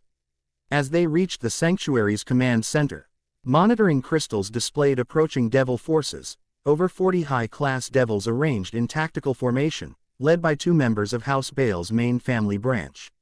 Impressive commitment of resources, Kuroka observed, genuine concern beneath her casual tone. They're taking your faction seriously. Good, Issei replied with calm certainty. Understanding one's UE position represents necessary first step in meaningful negotiation. This response earned curious glances from his allies, particularly Lavinia, whose analytical mind clearly noted the implication. Not preparation for battle, but for negotiation. The devils breached outer dimensional boundaries with coordinated magical assault, impressive display of traditional house magic focusing overwhelming power against specific weak points. Standard approach for devils accustomed to superior magical resources overwhelming most opposition. But Issei's sanctuary defenses weren't standard. As devil magic hammered boundary defenses, the sanctuary's response proved unpredictable, absorbing incoming energy rather than merely blocking it, redirecting attack power to strengthen precisely targeted sections. Reading cascading reinforcement effect that strengthened rather than weakened under assault. Fascinating defensive innovation, Lavinia observed with genuine admiration. Self-reinforcing boundary manipulation using opponent's energy signature against them. Issei nodded acknowledgement. Adaptation of technique originally developed to stabilize my own transformation. External attacks strengthen internal cohesion when properly channeled. The devil forces paused their assault, clearly reassessing approach as initial strategy failed to create expected vulnerabilities. Monitoring crystals showed their formations regrouping. Magical signatures indicating shift toward specialized dimensional disruption techniques. Second approach incoming, Tiamat warned. Specialized anti-dragon spellwork. He came prepared for multiple scenarios. The next wave of attacks targeted different boundary segments, more precise, utilizing specialized magic designed to disrupt draconic energy patterns. More concerning, Secondary Devil teams deployed ritual components indicating preparation for sustained dimensional assault rather than quick incursion. "They're settling in for siege," Kuroka observed with frown. "Not the Devil's typical approach. They usually prefer overwhelming force to extended engagement." "Because this isn't typical Devil objective," Yusaka replied, amber eyes narrowed in concentration. "This pattern resembles containment rather than destruction. They seek to isolate this boundary dimension." Lavinia's analysis supported this assessment. Magical signatures indicate dimensional anchoring countermeasures. They're attempting to sever connections between this boundary dimension and external realms. The implication crystallized in Issei's transformed consciousness, not assault but isolation. Cut off his growing faction from potential allies and resources, containing perceived threat through dimensional quarantine rather than direct confrontation. Clever approach, demonstratin. G-Devil's strategic adaptation to his emergence. Unfortunately for them, Issei had anticipated this possibility. "Activate counter protocol Epsilon," he instructed calmly. "Kuroka, signal your contact in Valley's team. Tiamat, prepare dimensional resonance points for synchronization." His allies moved with practiced efficiency, implementing complex response protocols developed during months of preparation. The sanctuary's defensive systems reconfigured, shifting from passive resistance to active countermeasures, not directly attacking Devil forces but systematically disrupting their dimensional isolation attempts. "You expected this specific strategy," Lavinia observed, studying him with renewed academic interest. "Expected? No. Prepared for. Yes," Issei corrected. "The Devils prefer control to destruction when possible. Isolation represents logical approach to unknown threat they can't immediately eliminate. On monitoring crystals, Devil forces registered confusion as their dimensional anchoring spells failed to establish stable containment matrix. More concerning for the attackers, secondary effect of Issei's counter protocol began manifesting, multiple boundary connection points activating simultaneously, creating dimensional resonance that actually multiplied external connection possibilities rather than reducing them. "You're using their isolation attempt to create additional dimensional pathways," Yusaka realized, genuine admiration in her tone. "Turning containment against itself." Issei nodded confirmation. "Dimensional mathematics follows specific principles. Attempting to isolate boundary dimension without destroying it necessarily creates resonance points that can be stabilized into new connections when properly manipulated, effectively turning their siege into door creation." Tiamat added with rare smile. "Elegantly counterintuitive. The Devil forces clearly recognized their strategy backfiring, magical signatures indicating command-level communication and increasing concern. Rather than adjusting approach, however, they committed additional resources to their failing strategy, typical aristocratic response when initial plans proved ineffective. They persist despite evidence of failure," Lavinia noted with academic detachment. "Fascinating cultural rigidity in tactical response patterns. Devil hierarchy discourages battlefield innovation," Kuroka explained. "Admitting strategic error implies leadership weakness. They'll continue failing approach rather than risk perceived authority diminishment." Yusaka's expression revealed growing confidence. "Their persistence works to our advantage. Each failed containment attempt strengthens your dimensional countermeasures." As predicted, the Devils intensified their dimensional anchoring attempts, committing elite specialists from House Astaroth renowned for space-time manipulation expertise. This escalation merely accelerated the counter-protocol's effectiveness, creating cascading resonance effect that established multiple stable connection points to previously inaccessible dimensional regions. "Remarkable," Lavinia whispered, professional reserve momentarily forgotten as she observed. "Magical phenomena unprecedented in documented research. You're not merely defending, you're using their attack to fundamentally transform dimensional connectivity patterns." "Evolution requires adaptation," Issei replied simply. "Traditional defensive mentality limits potential growth. Better to transform opposition into opportunity."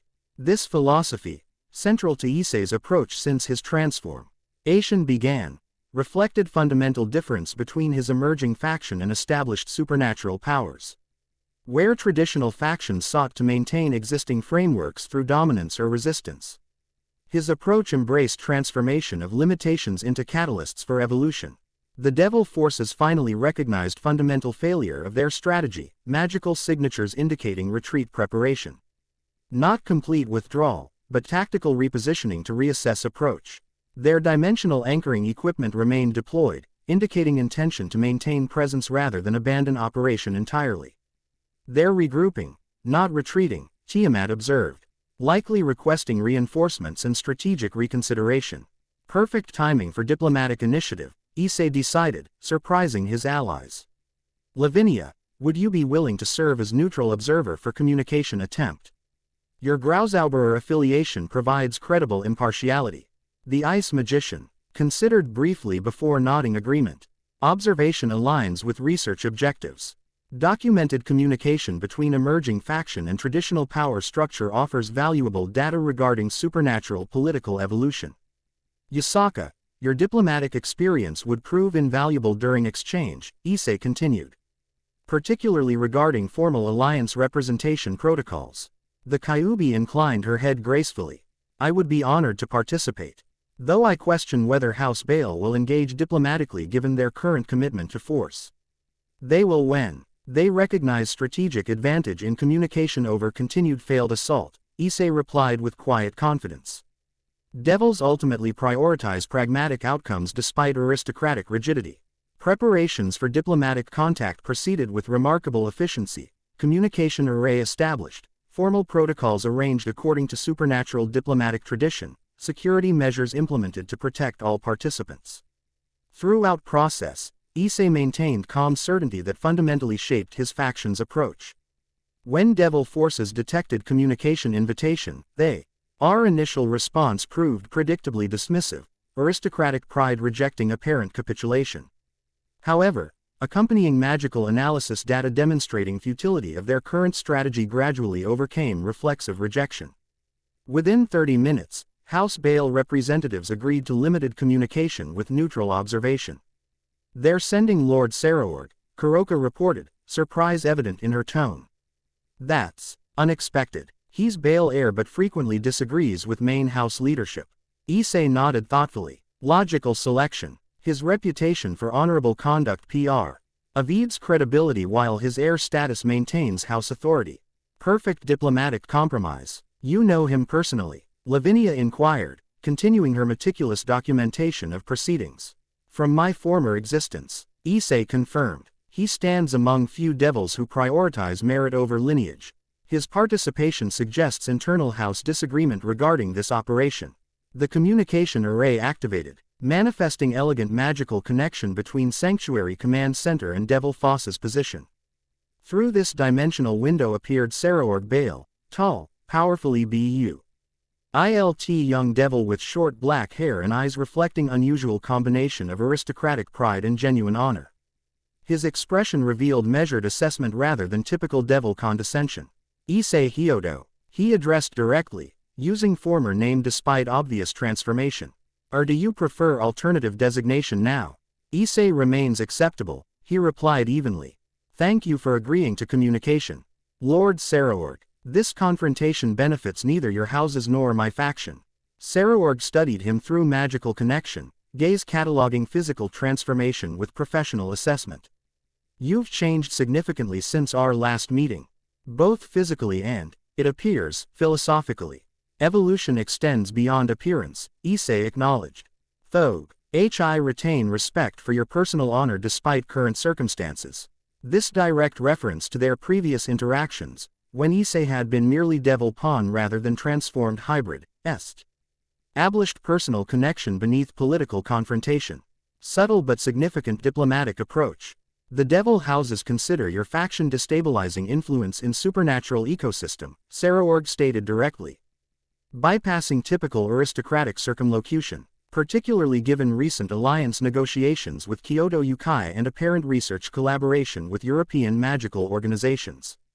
He nodded toward Yusaka and Lavinia, acknowledging their presence without direct address, maintaining formal communication protocol while demonstrating awareness of broader political implications. Stability through stagnation benefits established powers while preventing necessary adaptation, Issei countered reasonably.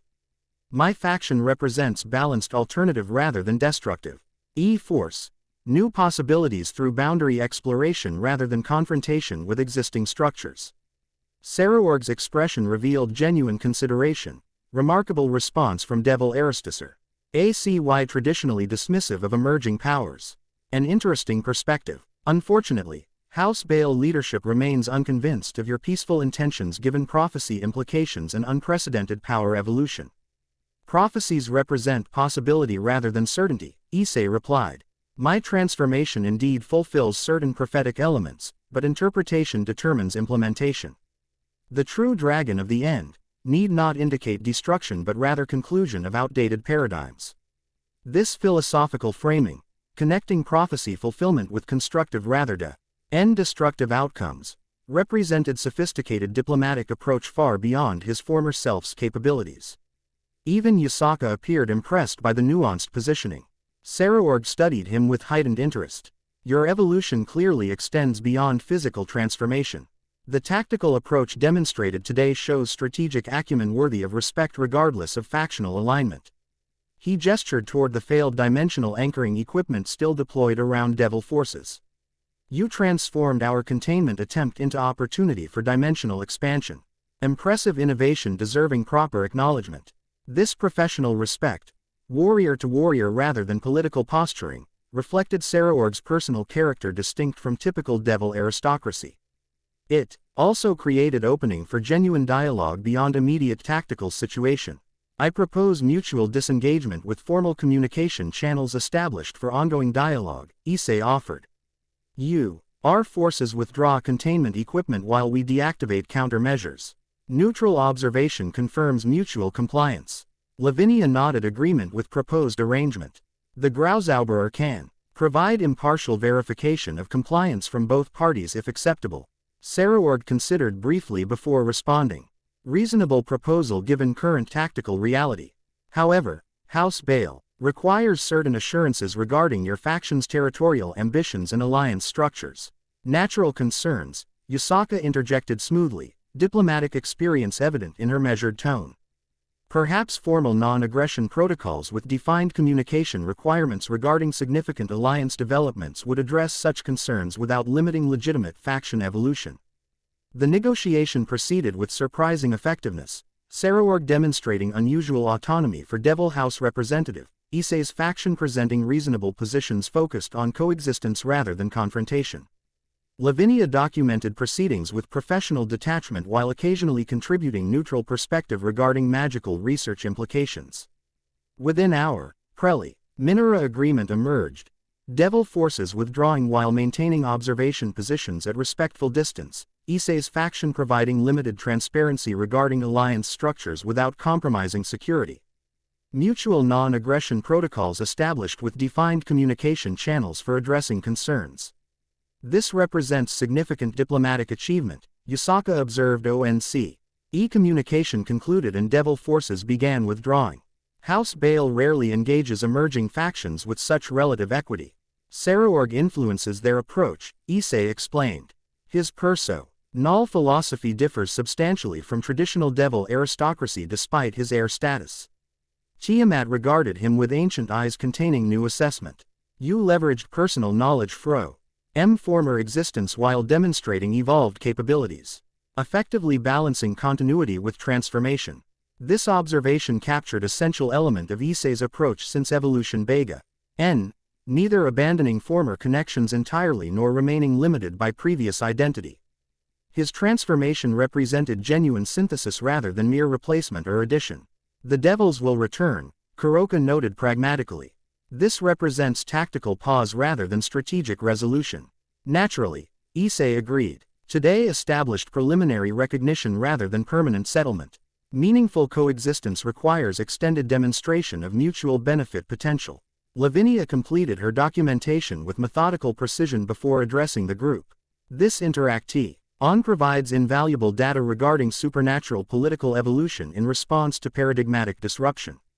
My research report will reflect both tactical innovations and diplomatic approach demonstrated today.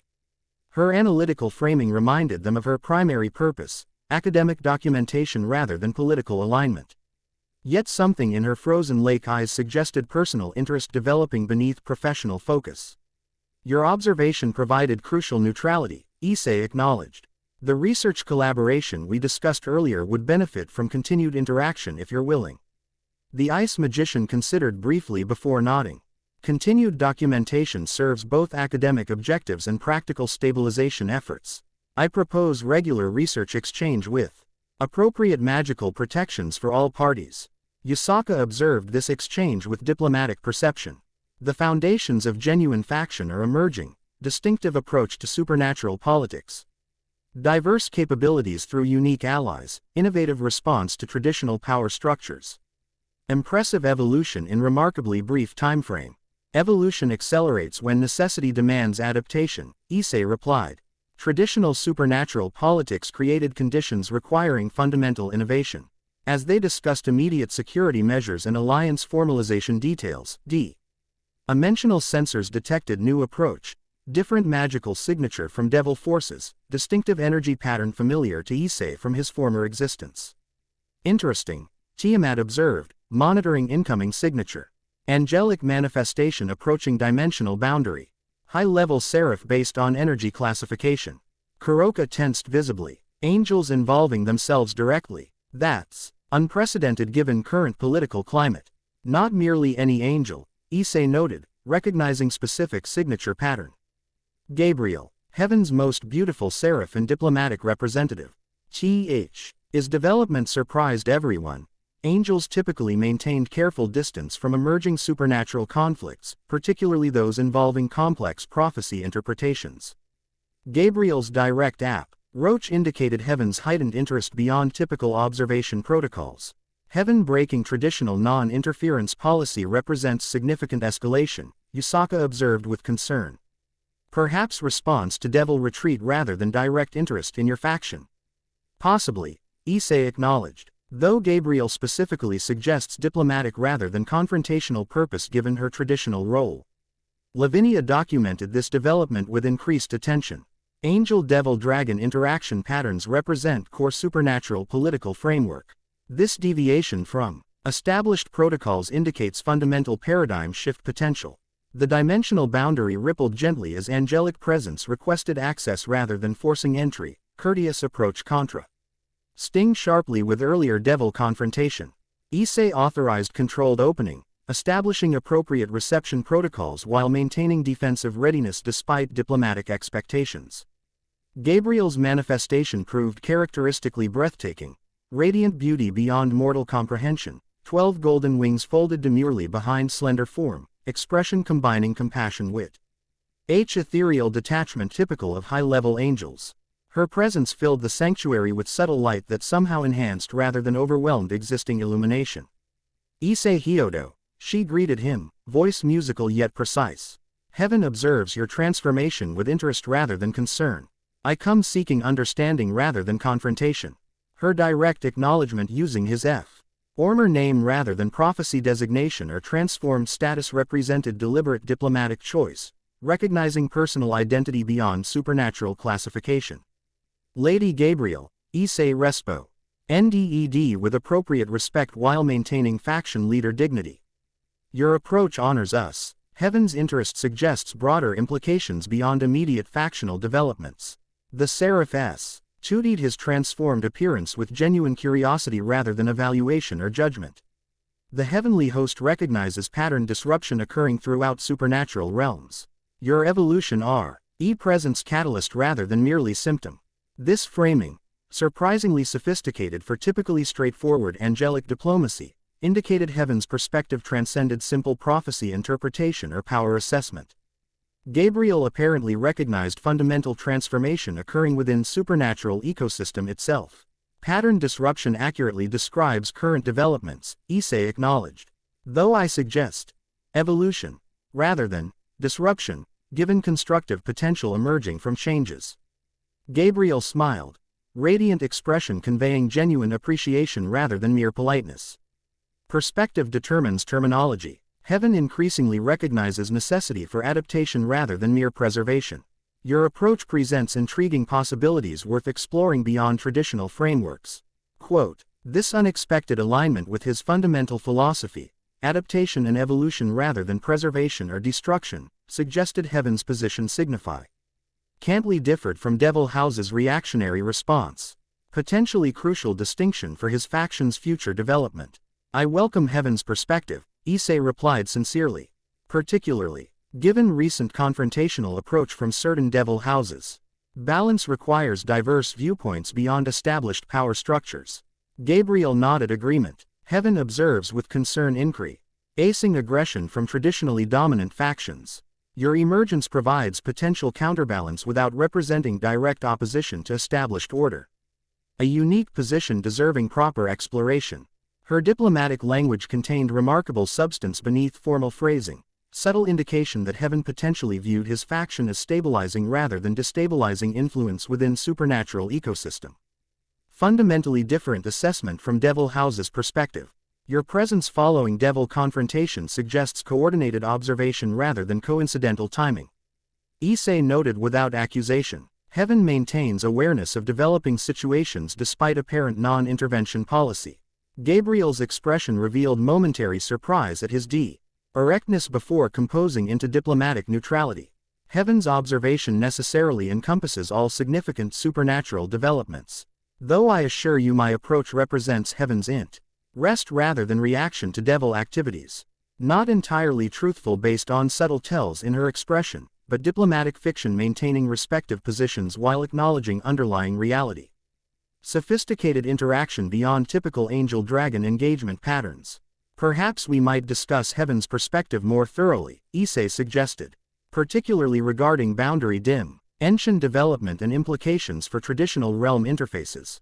The Seraph considered briefly before nodding agreement. Constructive dialogue serves mutual understanding. Heaven's knowledge regarding dimensional interfaces extends beyond typical supernatural awareness given our responsibility for maintaining certain cosmic boundaries. This reference to Heaven's traditional role maintaining boundaries between life, death, and various existential states indicated potential knowledge exchange beyond mere political positioning. Genuine opportunity for substantive collaboration despite additional separation between angelic and draconic domains.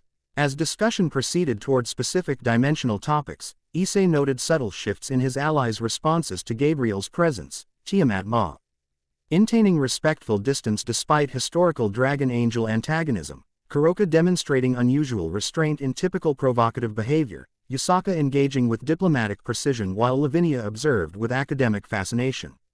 The conversation gradually expanded beyond immediate political concerns toward broader implications of boundary dimension development, Gabriel contributing angelic perspective regarding dimensional stability requirements, Issei sharing innovative approaches to realm interface management, Yusaka offering Yukai historical knowledge about boundary interactions, Lavinia documenting unprecedented collaborative exchange between traditionally separated supernatural classifications. Throughout extended discussion, Gabriel occasionally studied Issei with expression. Beyond diplomatic assessment or academic interest, something approaching personal curiosity regarding his transformation itself rather than merely its supernatural implications. This subtle shift from representational engagement toward individual interest mirrored similar evolution in Lavinia's initially purely academic approach. As evening approached, dimensional time maintained synchronization WITH Japanese time zones despite boundary location. Yusaka raised significant practical concern. The dimensional instabilities currently affecting Kyoto Shrine's protective barriers require immediate attention given recent devil attacks. Perhaps knowledge exchange regarding stabilization techniques might benefit immediate security concerns while longer-term alliance details continue development. This practical focus redirected conversation toward specific application of theoretical discussions, Gabriel offering angelic perspective on barrier reinforcement techniques, Tiamat contributing draconic warding approaches, Lavinia suggesting innovative magical research applications, all coordinated through Issei's unique ability to synthesize diverse supernatural methodologies into coherent integrated systems. The ancient dragon temple mentioned in Kyoto records might provide crucial stabilization focus, Issei noted, connecting earlier discussions with current practical needs. Its location at dimensional convergence point potentially offers amplification effect for protective measures. Gabriel's expression revealed heightened interest. This temple, its description matches certain angelic records regarding pre-creation boundary markers. If identical location, Its properties transcend typical supernatural classification systems. The Dragon Nexus, Yasaka confirmed. Ancient power. Convergence point sealed since Great War, containing knowledge regarding dragon yokai hybridization rituals among other significant artifacts. Lavinia documented this exchange with particular attention. Multiple supernatural factions maintaining independent records regarding identical locations suggests extraordinary significance beyond typical territorial considerations. Issei processed these connections with transformed consciousness, assembling implications with clarity impossible for his former self.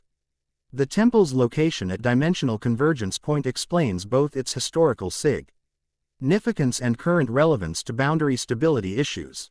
Tiamat nodded agreement, ancient eyes reflecting recognition. Dragon temples weren't merely worship sites but dimensional anchoring points, stabilizing interfaces between realms during periods of supernatural convergence. Which describes current circumstances with remarkable accuracy, Gabriel observed. Unprecedented boundary permeability, increasing dimensional instability, traditional interfaces demonstrating fluctuation patterns similar to pre-Great War conditions. The implication crystallized simultaneously for all present.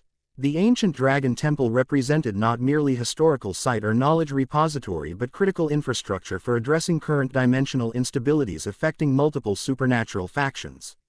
We need to secure the temple, Issei concluded, not merely for knowledge it contains but for stabilization function it potentially provides across boundary dimensions. Yasaka's expression reflected concern. Devils already targeted information regarding its location during Kyoto Shrine attack. They clearly recognize its significance despite incomplete understanding. Race rather than immediate confrontation. Kuroka suggested pragmatically. Secure location and establish proper protections before opposition mobilizes substantial response. Gabriel surprised them with direct offer. Heaven can provide temporary dimensional shielding during initial assessment phase. Not direct intervention but stabilization assistance serving multiple factions' interests. This unprecedented cooperation proposal, angel, dragon, yokai, and magical researcher collaborating on dimensional project, represented exactly the kind of paradigm shift Issei's emergence had catalyzed. Traditional supernatural politics would never have produced such diverse alignment around common objective. Joint expedition with appropriate representation from each faction, Issei proposed. Balanced approach Honorin. Diverse interests while ensuring collective security during operation. Agreement formed with remarkable efficiency. Practical concerns transcending traditional factional limitations, shared objective outweighing historical divisions. Preparations began immediately, each representative contributing unique capabilities toward common purpose while maintaining appropriate diplomatic protocols. As expedition arrangements proceeded, Gabriel approached Issei privately during momentary separation from group discussion. The Seraph's expression reflected something beyond diplomatic interaction, genuine. Personal interest tempered by traditional angelic reserve. Your transformation represents more than prophecy fulfillment, she observed quietly. The change extends beyond physical manifestation or power evolution. Issei regarded her with equal directness. Essential nature remains while form and function evolve. Adaptation rather than replacement. Gabriel nodded understanding. Heaven observe.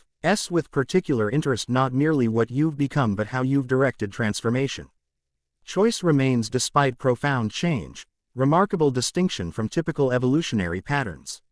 This insightful observation, recognizing his maintained agency throughout metamorphosis rather than merely resulting capabilities, demonstrated sophistication beyond typical angelic perspective. Gabriel clearly perceived fundamental distinction between his transformation and historical precedents.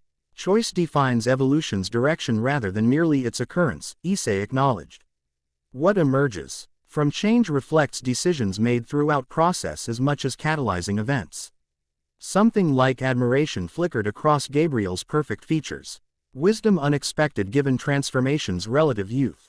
Heaven's initial concerns regarding prophecy implications perhaps underestimated positive potential inherent in directed evolution. This personal assessment, distinct from formal heave-end position, suggested Gabriel's individual perspective potentially influenced broader angelic approach to his emergence. Significant implication for future interactions beyond immediate temple expedition. The temple expedition represents opportunity beyond practical objectives, Gabriel continued. Demonstration of collaborative potential between traditionally separated supernatural classifications. Pattern-breaking interaction serving mutual benefit rather than zero-sum competition. Precisely the approach my faction seeks to establish, Issei confirmed. Not opposition to traditional struct. Yours but alternative framework demonstrating evolutionary potential beyond established limitations. The Seraph studied him with heightened interest. Your perspective transcends typical revolutionary positioning. Not destruction of existing order but parallel development offering alternative rather than replacement. Sophisticated approach deserving proper consideration regardless of prophecy interpretations. This evaluation, coming from Heaven's diplomatic representative, validated fundamental philosophy underlying Issei's faction development since transformation began. Not merely tactical success but strategic approach recognition from established supernatural power. Their private exchange concluded as expedition preparations finalized, transportation arrangements established, security protocols implemented.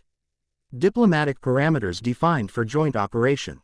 The diverse group prepared for dimensional transit toward ancient temple location, unprecedented collaboration representing potent, chiefly transformative precedent for supernatural politics.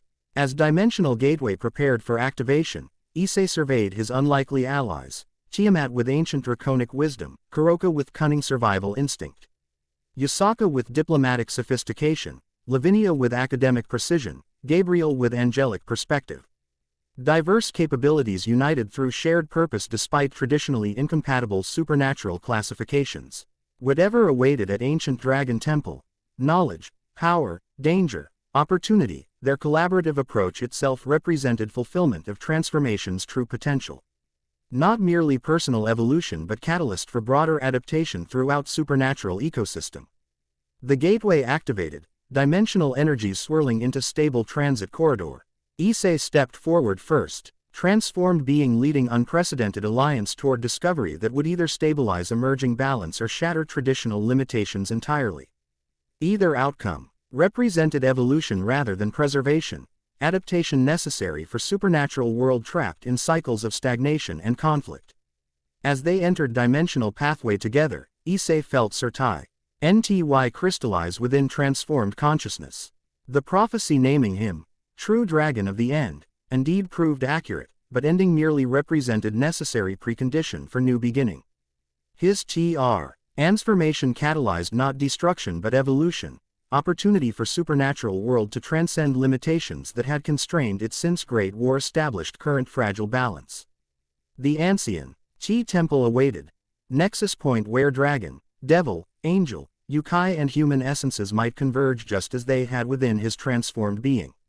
Whatever knowledge or power it contained, the journey Chi-self represented prophecy fulfillment more profound than mere prediction, deliberate choice to evolve beyond cycles of conflict toward genuine synthesis. The dimensional pathway closed behind them, Lians proceeding toward discovery that would either confirm transformation's constructive potential or trigger opposition's worst fears. Evolution continued, adaptation accelerated, and supernatural world approached inflection point from which traditional patterns could not survive unchanged. The true dragon of the end indeed had risen, but endings always contain seeds of new beginning. Chapter 3. Ascension. The ancient dragon nexus materialized before them as their dimensional pathway stabilized. 7 colossal stone dragons, each carved from different crystalline material, formed a perfect circle atop a mountain floating in dimensional void. The structure wasn't merely built upon the nexus point, it was the nexus itself, a physical manifestation of converging dimensional boundaries where reality proved more malleable than anywhere else in existence. Magnificent, Lavinia whispered, her academic detachment momentarily forgotten as she beheld the temple complex. The dimensional resonance readings are unprecedented. This predates the Great War, Tiamat confirmed, ancient eyes reflecting recognition. Perhaps even the creation of current heaven and hell realms. Issei studied the temple with transformed senses. Perceiving layers beyond physical structure, dimensional currents flowing through crystalline dragons like blood through veins, power convergences manifesting as luminescent pools between massive talons. Reality itself thinning at precisely calculated intervals around the circle.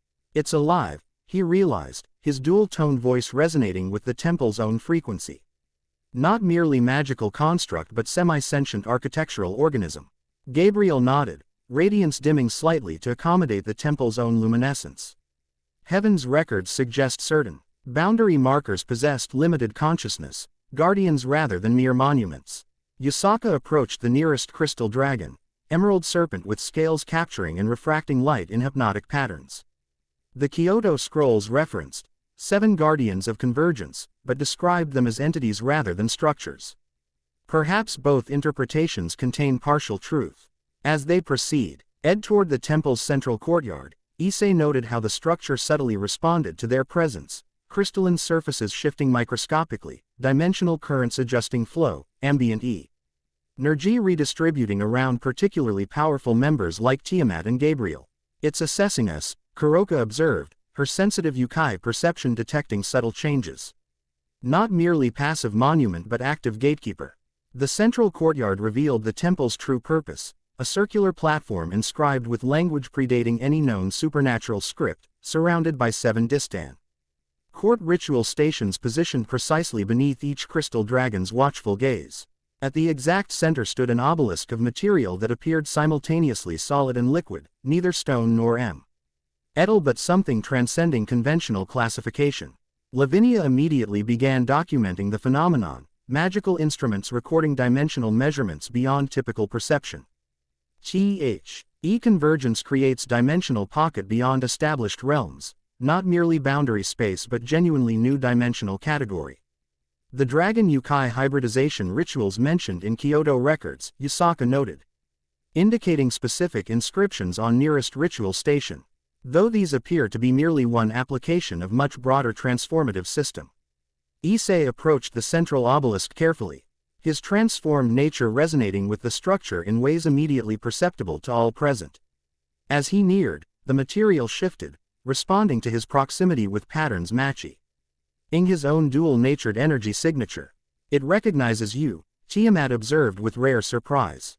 Pre-creation structures typically acknowledge only entities existing during their formation. Gabriel studied the phenomenon with heightened interest.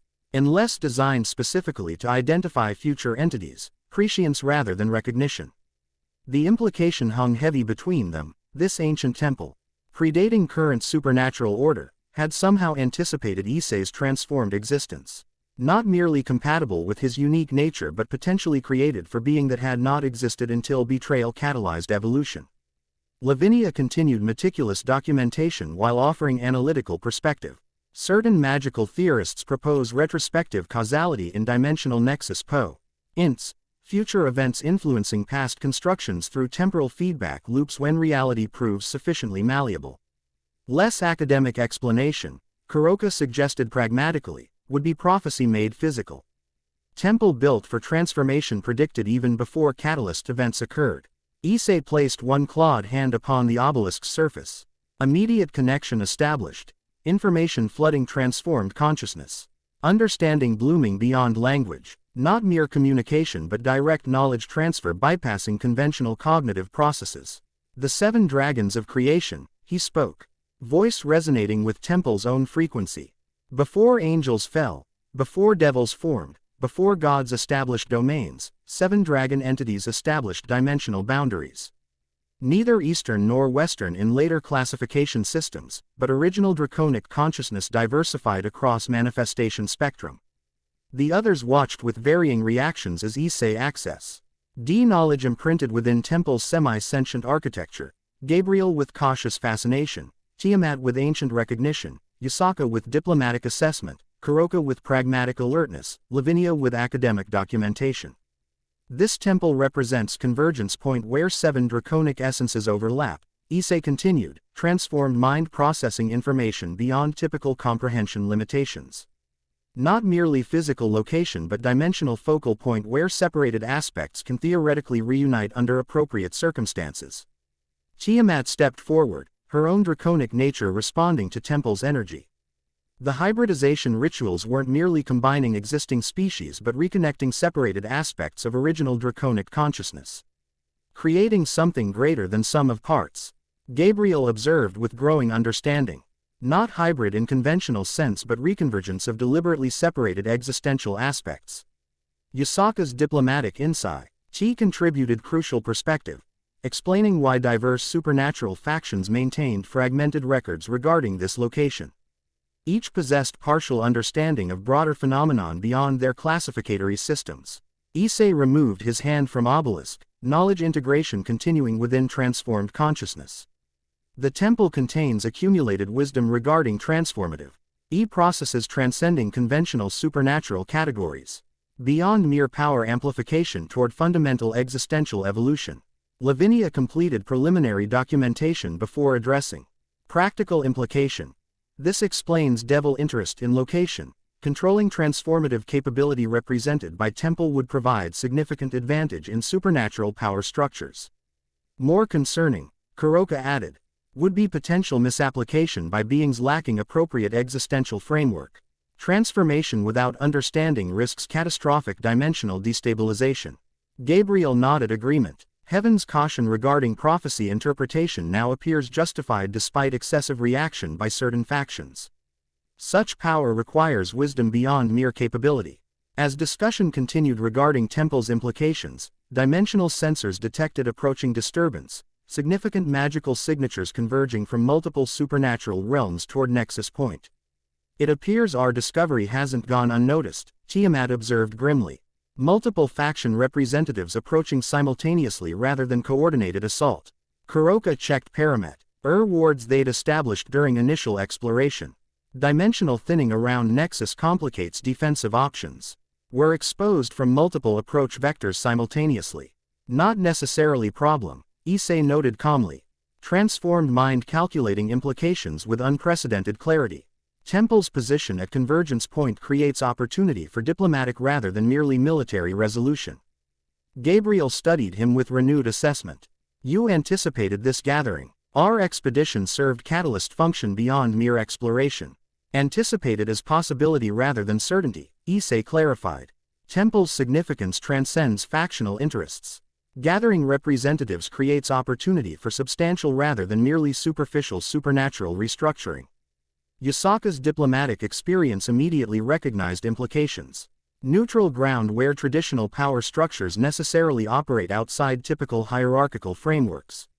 Unprecedented. Opportunity for genuine realignment beyond conventional political limitations. Lavinia continued documentation with heightened attention. Historical precedent suggests significant supernatural rest. Rupturing typically requires catastrophic catalyst events. This represents potential alternative through controlled convergence rather than destructive disruption. As dimensional disturbances increased, Issei addressed his diverse allies directly. Whatever representatives arrive, remember the temple itself represents opportunity beyond immediate factional advantages. True significance lies in transformative potential for supernatural world trapped in destructive cycles since Great War established current limitations.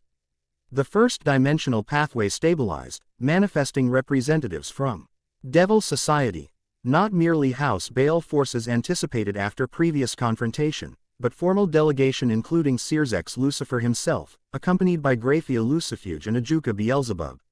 Significant commitment of leadership resources indicating recognition of situation's unprecedented nature.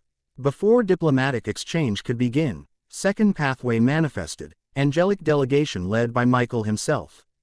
Accompanied by additional seraphs including Raphael and Uriel. Gabriel moved slightly toward her fellow angels while maintaining position with Issei's group, subtle but significant paucity. Awning indicating connection to both factions. Third pathway revealed Azazel leading fallen angel delegation, his typical casual demeanor replaced by serious assessment befitting situation's gravity. Accompanying him appeared Barakiel and Shemhazai, leadership triumvirate rather than merely representative delegation. Further pathways continued manifesting, Odin with Valkyrie Guard representing Northern Pantheon. Zeus with divine attendants from Olympian faction, Amaterasu herself representing Shinto Pantheon, and additional supernatural leaders arriving in rapid succession until Temple's central courtyard hosted unprecedented gathering of supernatural world's most powerful entities. Last dimensional pathway revealed familiar figures that caused Issei's transformed heart to momentarily stutter, Rias Grimori with her complete peerage. accompanied by her brother Issei. Unlike others maintaining formal diplomatic distance, Rias approached directly, her crimson hair moving like living flame. As determination outweighed obvious apprehension, Issei, she addressed him directly, using familiar name rather than transformed designation. We need to talk. Her directness surprised diplomatic R.E. representatives expecting formal protocols. More surprising, however, was Issei's measured response, neither emotional rejection nor eager reconciliation, but calm acknowledgement. Indeed we do, Rias, he agreed, using her name without former honorific, though perhaps not as privately as you might prefer given current circumstances. Behind Rias, her peerage members displayed varying reactions, O's expression unreadable behind diplomatic mask, Hiba watchful with swordsman's assessment, Kaneko unusually emotional with gaze shifting between Issei and her sister Kuroka. Most notably, Asia stood slightly apart, her eyes filled with complicated emotion as she beheld Issei's transformed appearance. Before personal reunion could progress further, Issei's Lucifer stepped forward, assuming diplomatic initiative as befitted his position. This gathering represents unprecedented supernatural convergence. Perhaps we might establish communication protocols before addressing substantive matters. Michael nodded agreement. Neutral ground requires mutually acceptable interaction frameworks. Given the temple's unique properties, traditional hierarchical approaches may prove inappropriate. Diplomatic technicalities waste valuable opportunity, Odin interjected with characteristic directness. The boy's transformation and this temple's activation represent significant disruption to supernatural equilibrium. Address fundamental implications rather than procedural details. Yasaka smoothly redirected conversation toward constructive framework, perhaps beginning with shared information regarding temple's nature would establish common understanding before addressing broader implications. Azazel grinned appreciatively at diplomatic redirection. Always liked Fox Spirit's practical approach. The Dragon Nexus represents convergence point beyond conventional supernatural classifications. Its activation coinciding with prophecy fulfillment creates paradigm-shifting potential rather than merely tactical advantage. This framing, acknowledging Temple's transformative significance beyond immediate factional interests, established productive foundation for unprecedented gathering. Issei noted with transformed awareness how representatives positioned themselves, physical arrangement reflecting complex political calculations as traditional supernatural hierarchies confronted situation transcending conventional frameworks. The temple's awakening corresponds with prophecy elements most factions dismissed as metaphorical rather than literal, Ajuka Beelzebub observed with scientific precision. Specifically, convergence of severed aspects and restoration of primal harmony components. Heaven's records contain similar references, Michael confirmed. Though interpretation remain, Ned disputed given translation difficulties from pre-creation linguistic structures. Lavinia contributed academic perspective, multiple supernatural archives maintaining parallel records with Conces. Tent elements despite historical separation suggests genuine predictive phenomenon rather than merely cultural interpretation. As discussion progressed regarding Temple's historical significance, Issei maintained centered presence, neither dominating conversation nor surrendering initiative. His transformed consciousness processed multiple conversational threads simultaneously while monitoring FTing diplomatic alignments throughout gathering. Gradually, discussion focused on immediate practical question articulated by Zeus with characteristic directness. The boy's transformation clearly fulfills prophecy elements regardless of interpretation disputes. The question remains whether completed evolution represents stabilizing or destabilizing influence for existing supernatural order. T.S. framed central concern underlying gathering, whether Issei's emergence represented threat requiring containment or opportunity deserving cultivation. Traditional power structures naturally viewed unprecedented evolution through lens of existing frameworks, categorizing unknown phenomenon as potentially dangerous by default. Perhaps asking incorrect question, Issei suggested calmly, drawing at NTION from assembled supernatural leaders. Stability through stagnation ultimately produces systemic fragility rather than genuine security. Appropriate evolution strengthens supernatural ecosystem rather than merely preserving existing limitations. Issei studied him with careful assessment. Your transformation clearly extends beyond physical manifestation. The strategic perspective demonster, aided since emergence suggests philosophical position rather than merely reactionary development. Evolution necessarily includes consciousness transformation, Issei acknowledged. Not merely power Nansmog but fundamental perspective shift regarding supernatural ecosystems' potential beyond current limitations. Michael considered this framing with genuine attention rather than merely diplomatic courtesy. Heaven increasingly recognizes adaptation necessity despite traditional preservation mandate. Recent events demonstrate existing frameworks inadequately address emerging challenges transcending conventional supernatural categories. Pretty words masking fundamental concern, Odin noted pragmatically. Unprecedented power concentrated in being outside traditional control structures naturally worries established authorities regardless of philosophical framing. The observation cut directly to underlying tension, not merely ideological disagreement but practical power consideration. Determining supernatural politics since Great War established current boundaries. Issei's transformation represented not just individual evolution but potential catalyst for systemic restructuring beyond conventional authority frameworks. Control represents fundamentally limited approach to genuine security, Issei responded thoughtfully. Current supernatural ecosystem suffers repeated destabilization precisely because fragmented power structures prioritize dominance rather than complementary function. This philosophical position, directly challenging fundamental assumption underlying our natural politics since divine separation, created momentary conversational pause as representatives considered implications. Not merely tactical disagreement but fundamental paradigm challenge requiring substantive rather than merely procedural response. Amaterasu broke silence with perspective reflecting Shinto philosophical tradition. Harmony requires balanced opposition rather than eliminated difference. Perhaps transformation represents necessary counterbalance within system requiring complementary forces rather than dominance hierarchies. Practical implementation question remains, Sierzek noted. Neither rejecting nor embracing philosophical premise. How specifically might such restructured relationship manifest without destabilizing existing arrangements maintaining relative peace between supernatural factions? Before Issei could respond, dimensional fabric surrounding temple distorted violently, not controlled pathway formation but forced intrusion against nexus points natural resistance.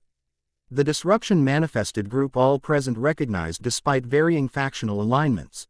Chaos Brigade leadership accompanied by substantial military force clearly prepared for confrontation rather than negotiation. Rizvam Levon Lucifer led the intrusion, his typical arrogant smile containing genuine malice rather than merely affected superiority. Accompanying him appeared Valley Lucifer. White armor manifested in balance breaker form, alongside Cao Cao with true Longinus poised for combat. Behind them followed substantial terrorist force representing diverse supernatural CES united through opposition to established order rather than constructive alternative. What touching gathering, Rizvam mocked, surveying assembled representatives with theatrical dismay. The natural world's ruling class discussing how best to maintain their comfortable dominance while pretending philosophical concern. Sierzek and Michael immediately moved to defensive positions, their respective guards forming protective formations around principal representatives. Azazel merely sighed with resignation, as though long anticipating such dramatic interruption. Your timing remains predictably theatrical, Rizvam. The fallen angel leader observed dryly. Though actual strategic purpose escapes immediate analysis beyond generic chaos generation. The elder devil laughed with genuine amusement.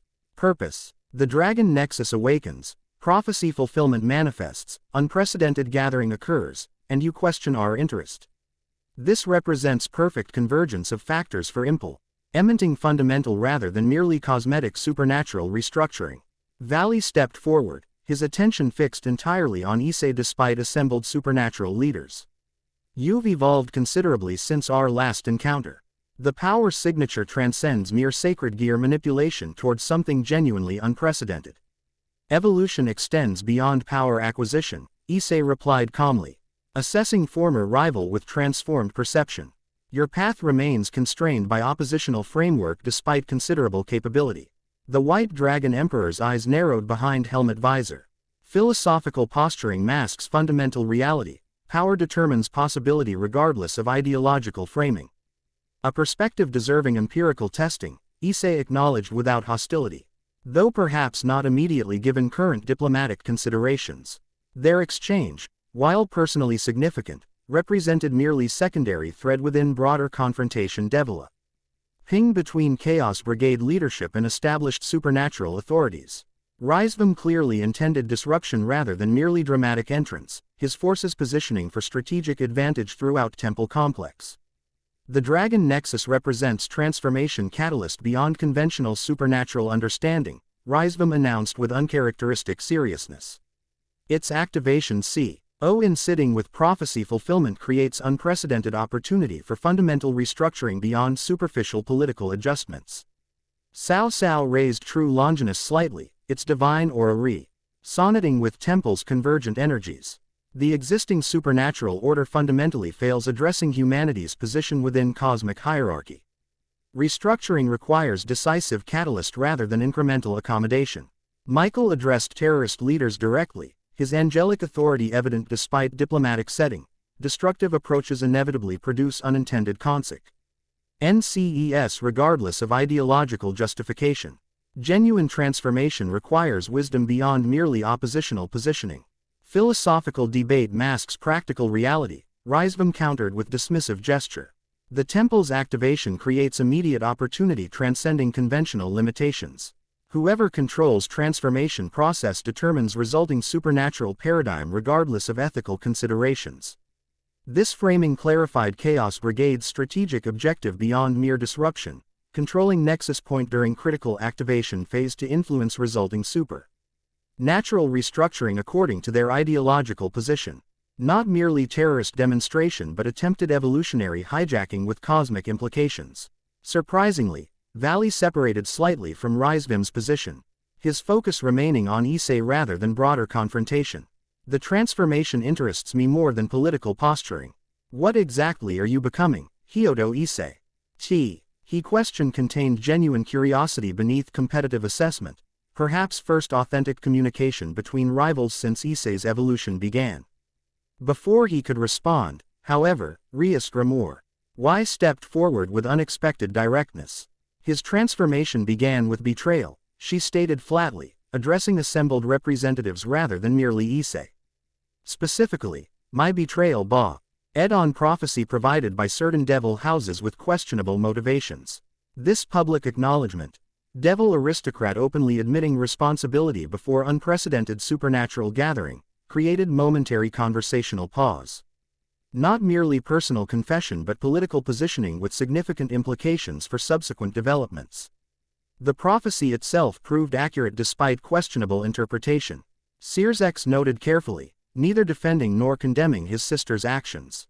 The transformation indeed produced being beyond conventional supernatural classification as predicted. The interpretation determined response, Issei observed without apparent bitterness. Perceiving evolution as threat necessarily produced opposition rather than cultivation, regardless of actual developmental trajectory. Michael studied both devils and transformed being with heightened interest. Perhaps reconciliation represents appropriate response given current circumstances. Personal healing reflecting broader supernatural restructuring potential. Before conversation could proceed along reconciliation path, Rizvam interjected with deliberate disruption, touching personal drama notwithstanding. The temple's awakening represents immediate tactical consideration beyond emotional resolution. He gestured toward central obelisk where energy patterns had intensified during gathering. Dimensional currents flowing with increasing velocity through crystalline dragon structures surrounding courtyard. The convergence approaches critical threshold regardless of diplomatic preferences. Controlling transformation process determines resulting supernatural paradigm. Ajuka Beelzebub studied phenomenon with scientific precision. The temple appears responding to gathered representatives rather than merely physical presence.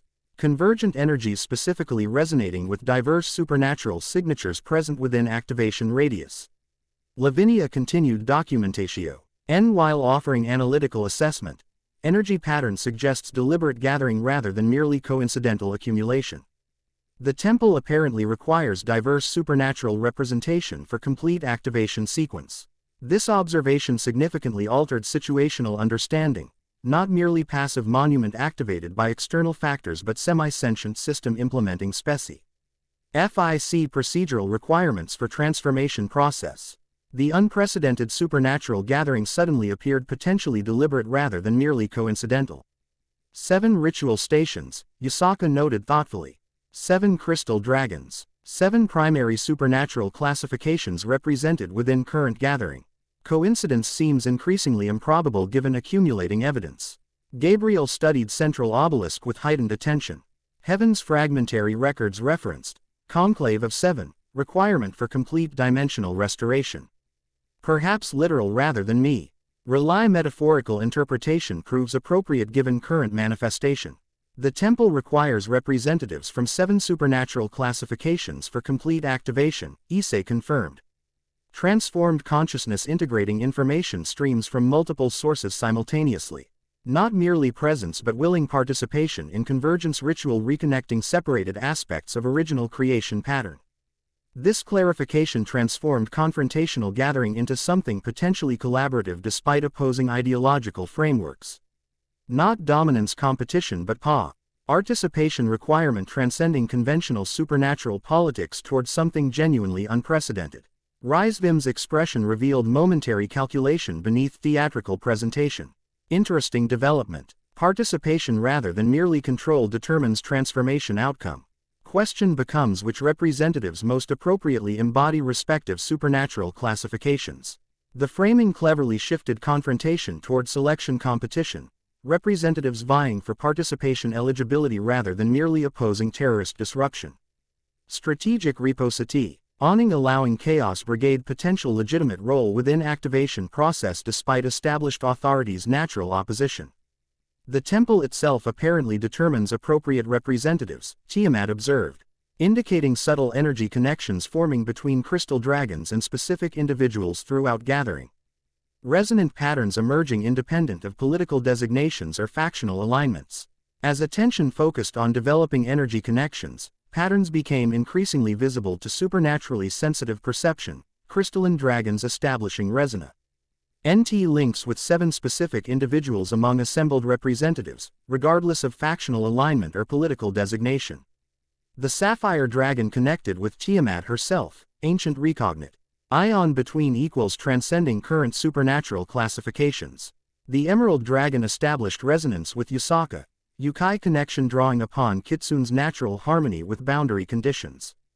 The diamond dragon linked with Gabriel, angelic purity reflecting specific divine aspects separated during creation divergence.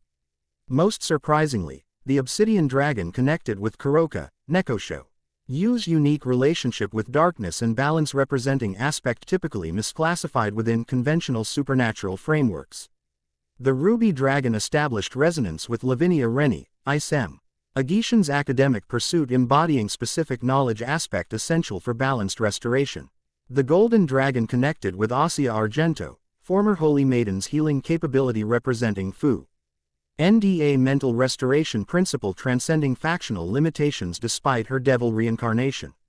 Finally, central crystal dragon, opalescent material defying conventional classification, established primary connection with Issei himself. Transformed being representing convergence potential at ritual's core. 7 representatives chosen by temple itself rather than political designation, Michael observed with genuine wonder. Beyond conventional supernatural hierarchy toward something reflecting original creation pattern. Rizvim's expression darkened as selection pattern excluded Chaos Brigade representatives despite their substantial presence. Convenient selection supporting existing power structures rather than genuine transformative potential. Quite the opposite, Yusaka countered diplomatically. Selected representatives include former stray devil, independent magician, betrayed sacred gear wielder, and dragon traditionally avoiding supernatural politics entirely. Hardly conventional power structure reinforcement. Quote, Searsek studied selection pattern with careful assessment. The representatives appear chosen for specific resonance qualities rather than political affiliation.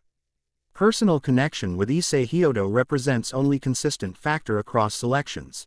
This observation focused attention on underlying pattern transcending superficial political considerate. Ions. Each selected representative shared personal connection with Issei despite diverse supernatural classifications and factional alignments. Not merely coincidental gathering but specifically releva. NT convergence based on transformed beings' unique position within supernatural ecosystem.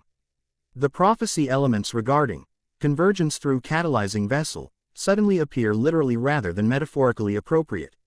Azazel noted with scholarly interest despite tense circumstances. The transformation creating connection points across typically separated supernatural classifications. Asia stepped forward hesitantly, the golden dragon's energy visibly connecting with her healing capability. I don't understand why I'm selected. I'm just a reincarnated devil with minor healing ability. Your selection reflects essential quality rather than mere supernatural classification, Gabriel explained gently. Healing represents fundamental restoration principle necessary for balanced convergence rather than merely practical capability. Kuroka studied her own connection with Obsidian Dragon with genuine surprise. Similarly unexpected selection given my rather questionable history. Unless balance between light and darkness represents selection criterion rather than merely moral categorization. The temple predates current moral frameworks, Tiamat noted, her own connection Th Sapphire Dragon strengthening visibly. Selection criteria apparently reference fundamental aspects separated during creation divergence rather than subsequent supernatural politics. As selection pattern clarified, ritual requirements became increasingly apparent.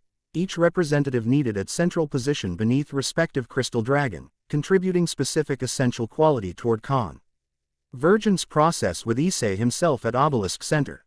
Cooperative participation rather than merely passive presence, requiring willing engagement despite diverse factional backgrounds. Rizvam, Recog, Nizing exclusion from central ritual despite military advantage, made calculated decision. If direct participation proves unavailable, controlling environmental conditions remains tactically viable. Secure perimeter positions. He instructed his forces, maintain containment protocol regardless of ritual progression. Valley, however, separated further from terrorist leadership, his attention fixed on emerging transformation potential rather than merely political positioning. The convergence represents knowledge opportunity beyond factional limitations. Observation serves current objective better than disruption. Cao Cao appeared less convinced but maintained disciplined assessment rather than immediate aggression. Monitoring with intervention capability ready if ritual produces concerning manifestations. Balanced approach serving long-term objectives beyond immediate tactical considerations. As Chaos Brigade forces established observation positions rather than immediate confrontation. Established supernatural authorities similarly repositioned, creating protective perimeter around central ritual area while maintaining sufficient distance for proceedings without interference. UNP. Recidented cooperative security arrangement despite traditional factional oppositions, ritual's significance temporarily outweighing conventional supernatural politics. Within central area, the 7 selected representatives positioned themselves at respective stations beneath crystal dragons, energy connections strengthening visibly as alignment completed. Issei stood at Obelisk Center, transform. Ed being literally and figuratively central to convergence process transcending conventional supernatural categories. The ritual appears requiring specific contribution from each participant reflectee. In essential quality beyond mere supernatural classification, Lavinia observed, her connection with Ruby Dragon pulsing with academic intensity. Wisdom aspect specifically resonating with analytical understanding rather than merely accumulated knowledge. Asia nodded understanding, golden connection brightening. Healing involves intention beyond mere ability, genuine desire for restoration rather than simply repairing damage.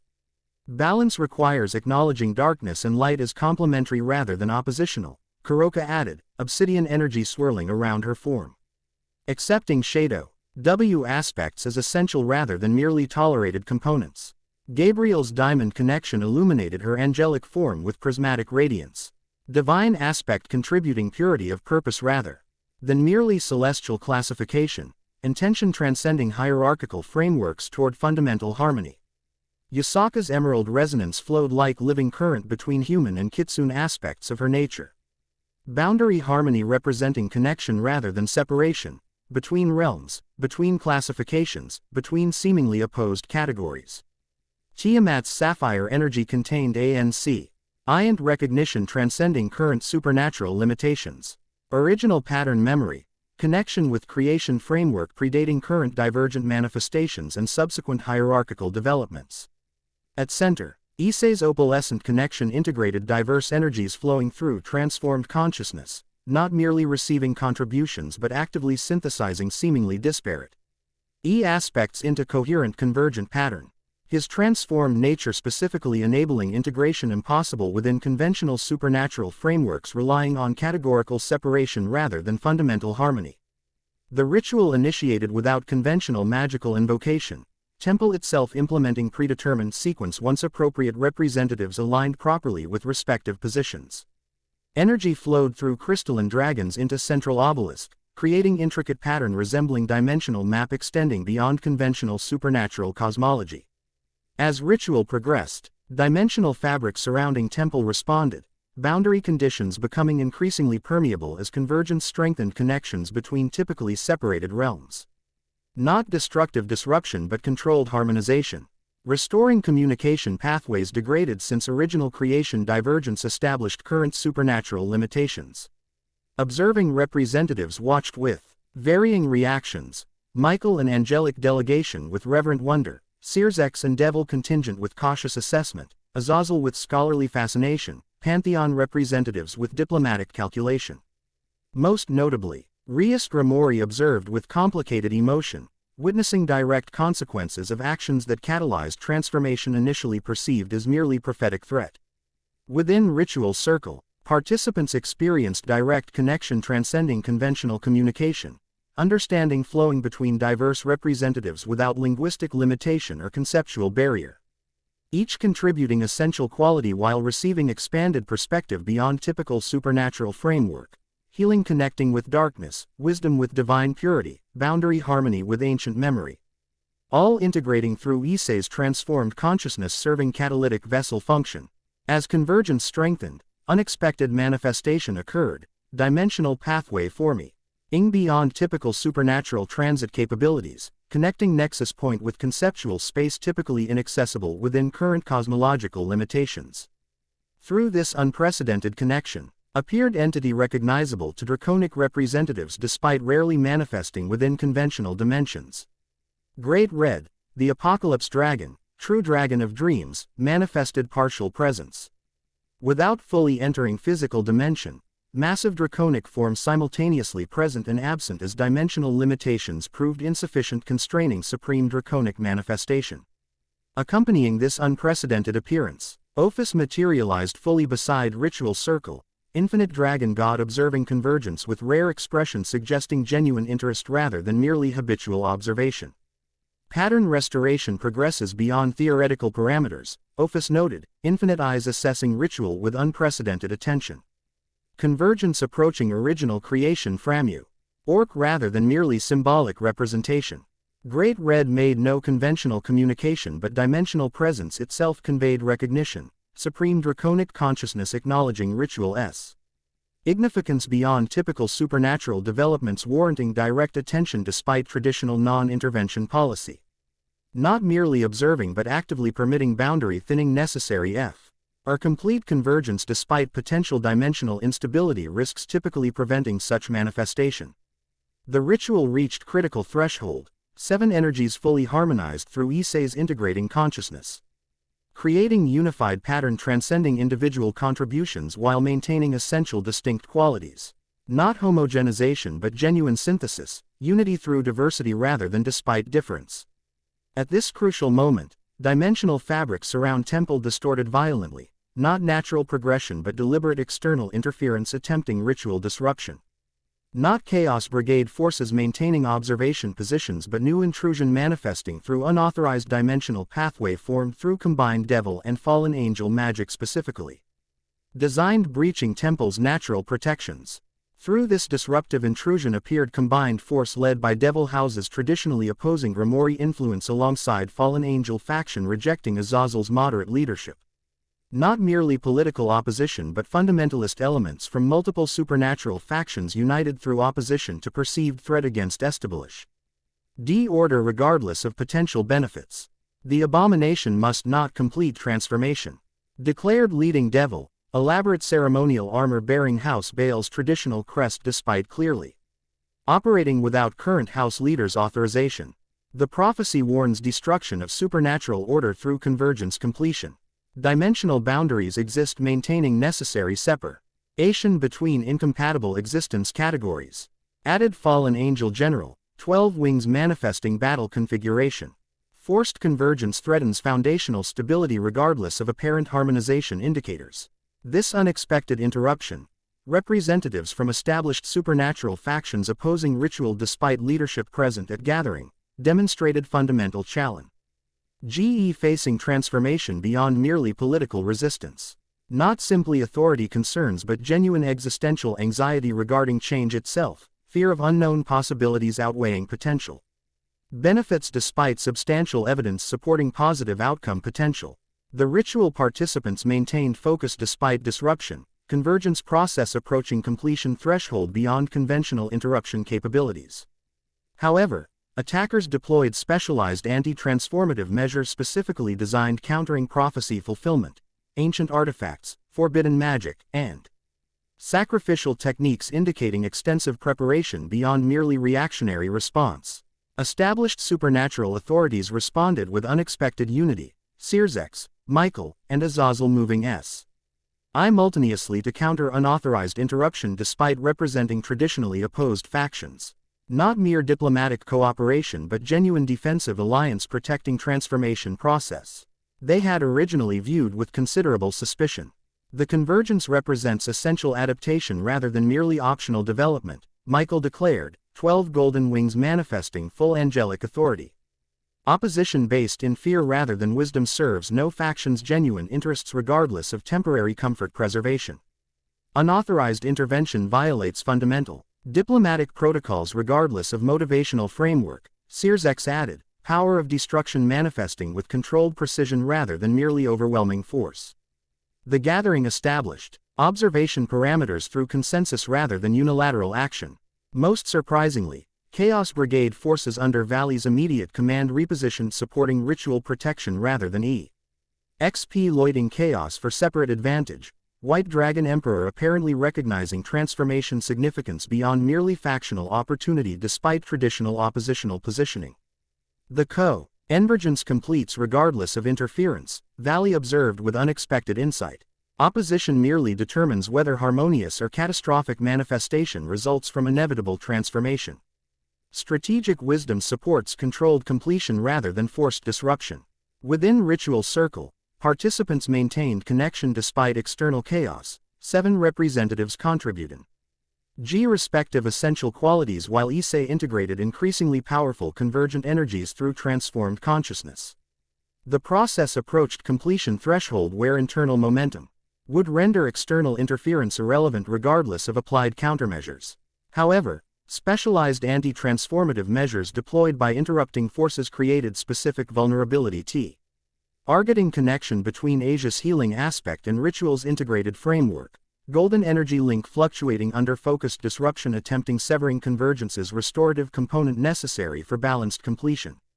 Asia struggled maintaining connection despite determined effort, her limited supernatural experience proving insufficient countering specialized anti-healing measures specifically designed neutralizing her contribution. The golden connection flickered dangerously, threatening cascading failure throughout integrated pattern if restorative aspect lost during critical convergence phase. Without hesitation, Rias Grimori moved directly into disruption path, crimson-haired devil positioning between attackers and struggling former bishop, her power of destruction countering anti-healing measures despite significant personal risk. Not calculated political maneuver but genuine protective intervention, prioritizing ritual integrity above factional considerations despite complicated personal history regarding transformation catalyst. I caused this transformation, she declared, maintaining protective position despite increasing personal damage from countering specialized magic. I won't allow fear preventing its proper completion regardless of prophetic interpretation disputes. This unexpected intervention, betrayer protecting completion of transformation origina, LLY opposed, created momentary hesitation among attacking forces. Not merely tactical surprise but conceptual disruption, aristocratic Devil House member directly opposing traditional power preservatio. Despite privileged position within existing hierarchy. The disruption proved sufficient, allowing Asia's golden connection stabilization, healing aspect reintegrating with convergent pattern as ritual. Approached final harmonization phase beyond conventional interruption capabilities. Rias maintained protective position despite obviously depleting power reserves, her determination outweighing tactical calculation despite increasingly dangerous countermeasures deployed against her intervention. Within Central Obelisk, Issei's consciousness expanded beyond conventional limitations as convergent energies approached integration completion. His awareness extended throughout Temple Complex, perceiving simultaneous developments with unprecedented clarity while maintaining focused attention on critical ritual requirements. He observed Rias's intervention without emotional distraction, recognizing significant personal risk accepted despite no guarantee regarding eventual attitude toward her following transformation completion. As attacking forces realized conventional methods proving insufficient preventing ritual completion, leadership deployed forbidden measure indicating desperation beyond tactical consideration. Sacrificial technique converting life force into dimensional disruption without precision control or containment limitation. Essentially supernatural suicide bombing targeting. Ritual integrity regardless of collateral consequences throughout dimensional nexus. Before technique activated beyond irreversible threshold, Issei extended transformed perception directly addressing implementation consciousness rather than merely physical manifestation. Not conventional communication but direct understanding transmission, bypassing linguistic limitations toward fundamental recognition transcending oppositional framework. Your fear serves no being's genuine interest regardless of transformation outcome, he communicated directly. Destruction serves neither preservation nor evolution regardless of motivational framework. The convergence offers understanding beyond current limitations for all willing perceiving possibility beyond categorical constraints. This unprecedented direct communication, transformed being accessing implementation consciousness beyond conventional interaction capabilities, created sufficient hesitation interrupting sacrificial sequence activation. Not controlling opposition but offering genuine alternative perception beyond merely oppositional framework, possibility transcending conventional categorical limitations defining supernatural exist. Hence since creation divergence established current boundaries. The ritual reached completion threshold, 7 representatives fully harmonized through Issei's integrating consciousness, convergent energies stabilizing into self-sustaining pattern beyond requirement for continuous external contribution. The transformation completed not through opposition overcoming or authority establishing but genuine integration transcending conventional supernatural frameworks entirely. Light erupted from Central Obelisk, not merely physical illumination but conceptual clarity extending throughout dimensional nexus and beyond interconnected realms. Not overwhelming force but fundamental understanding, perspective shift offering perception beyond traditional limitations while maintaining essential distinct qualities necessary for meaningful existence rather than merely undifferentiated unity. When illumination stabilized, Issei stood transformed beyond previous manifestation, physical appearance reflecting internal evolution without excessive dramatization or unnecessary display. His form maintained draconic aspects while incorporating demonic and divine elements, humanoid shape preserved despite clearly transcending merely human limitations. Neither monstrous nor idealized but genuinely integrated being, embodying convergence without sacrificing distinct components necessary for meaningful identity. Most notably, his consciousness demonstrated evolution beyond mere power enhancement, perception encompassing multiple simultaneous awareness levels while maintaining focused attention, understanding transcending conventional categorical limitations while recognizing necessary distinctions preventing meaningless homogenization. Not merely more powerful being but fundamentally different existence category. True demon dragon god beyond conventional supernatural classification systems. The convergence completes successfully despite opposition, Ophis observed with unprecedented approval. TTERN restoration achieves balance between distinct preservation and necessary integration without sacrificing meaningful differentiation through excessive unification. Great Red's partial manifestat. Ion shifted slightly. Supreme draconic presence adjusting dimensional relationship with newly transformed being beyond conventional hierarchical framework. Neither dominance establishing nor submission demanding but genuine recognition. acknowledging legitimate existence category beyond previously established supernatural classification systems. The 7 representatives who facilitated Transformit Ion experienced continuing resonance with respective aspects, not dependency relationship but genuine connection, maintaining distinct identities while sharing expanded perspective beyond previous limitations. Each recognized specific contribution toward integrated manifestation while retaining essential qualities defining individual existence rather than merely subsuming into homogenized unity. Rounding supernatural representatives observed completed transformation with varying reactions, cautious assessment, diplomatic calculation, scholarly fascination, religious awe, philosophical consideration. Most notably, established authorities demonstrated measured respect rather than immediate opposition despite obvious power redistribution implications for traditional supernatural hierarchy. Quote, "The transformation appears stabilized without catastrophic dimensional disruption despite prophecy concerns," Sears observed with careful neutrality masking genuine wonder.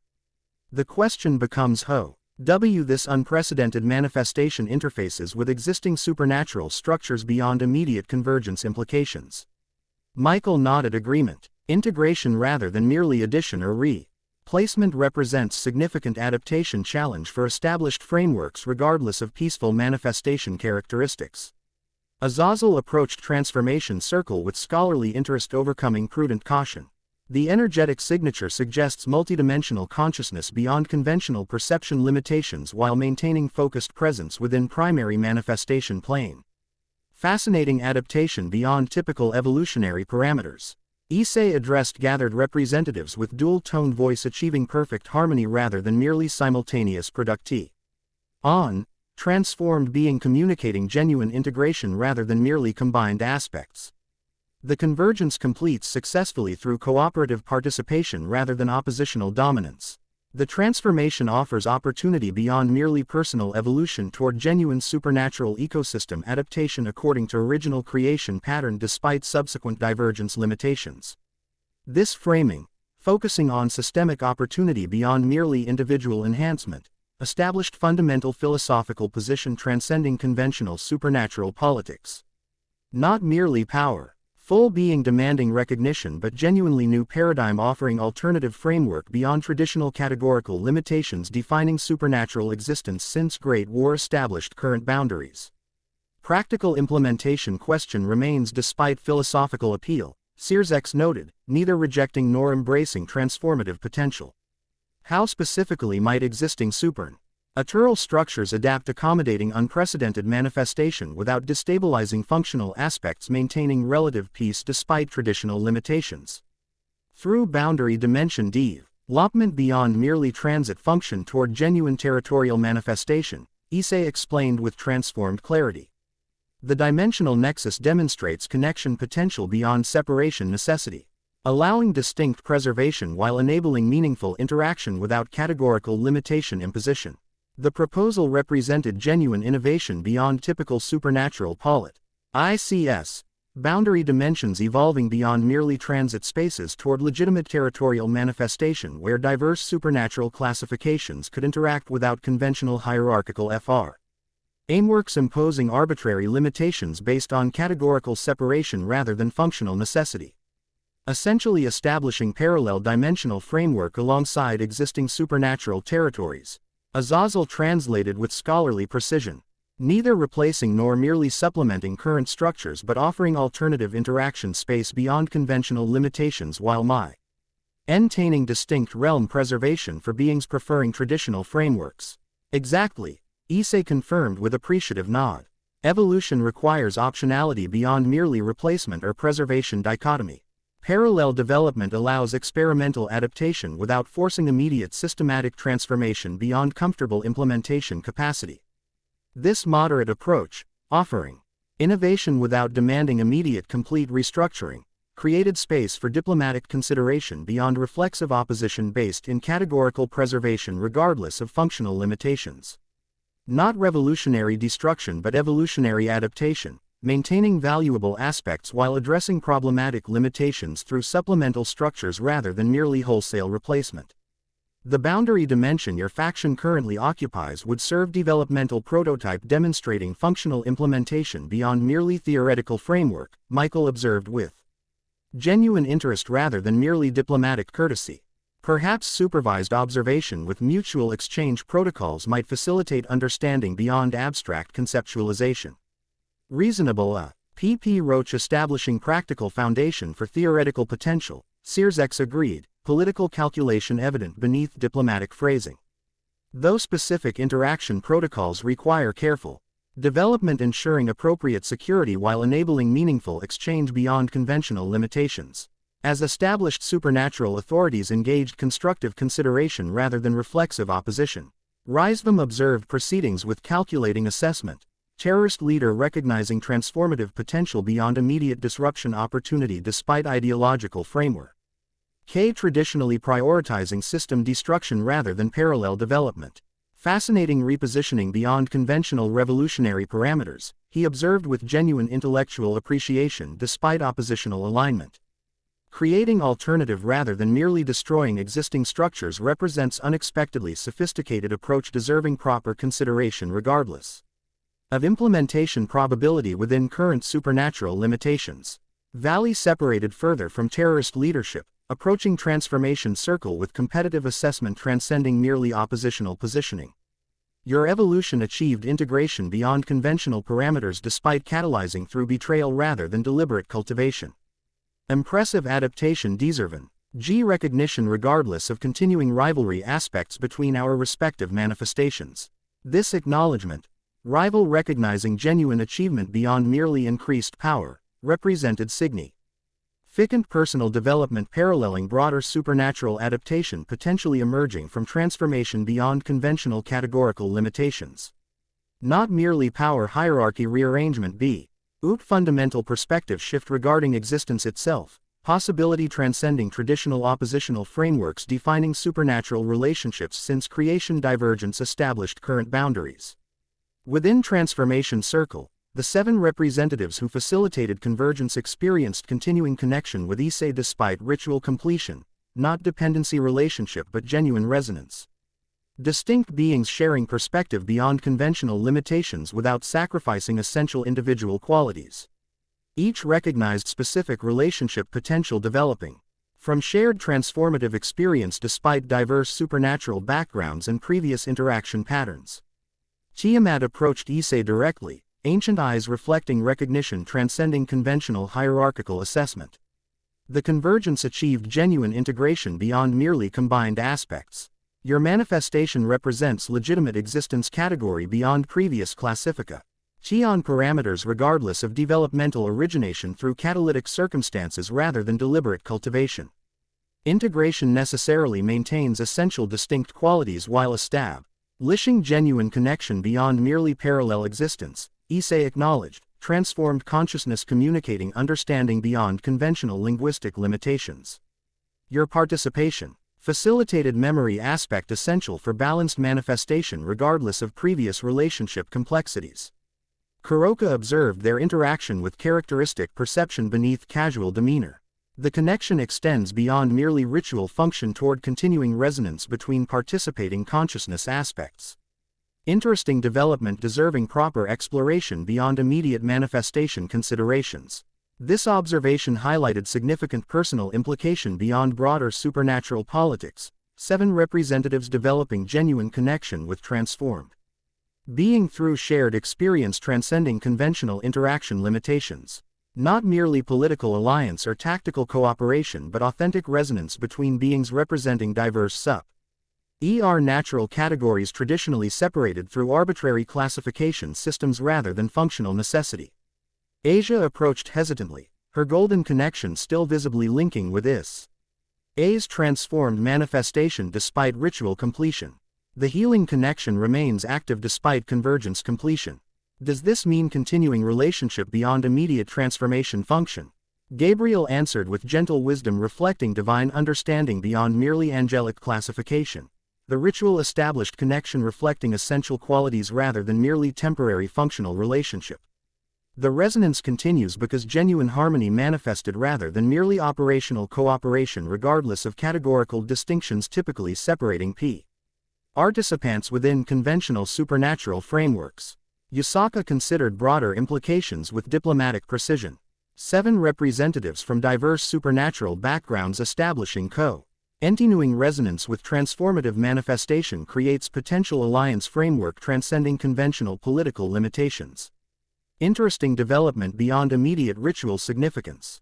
Toward long-term supernatural ecosystem adaptation. Lavinia documented these developments with academic thoroughness despite personal participation. Multiple interaction levels manifesting simultaneously, political restructuring, personal connection, philosophical framework, practical implementation potential. Unprecedented convergence deserving comprehensive analysis beyond merely categorical classification attempt. As discussion continued regarding personal and political implications, Rias Grimori approached Transformation Circle, crimson-haired devil who initially betrayed Sacred Gear Wheel. Dur now addressing transformed being with complicated emotion transcending simple categorization.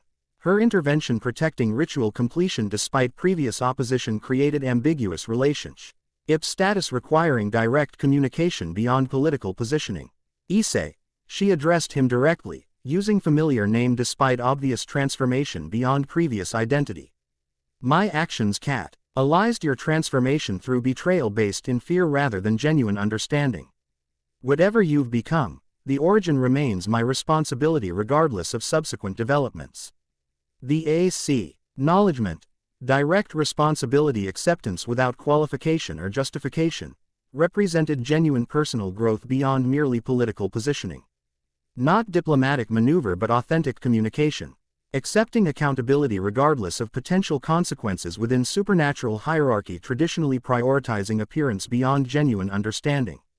Issei regarded her with transformed perception encompassing multiple awareness levels simultaneously, seeing betrayer who abandoned Sacred Gear Wielder, frightened devil aristocrat protecting family despite personal attachment, Protective intervener risking significant damage ensuring ritual completion, complicated being beyond simple categorical assessment deserving genuine understanding rather than merely reflexive judgment.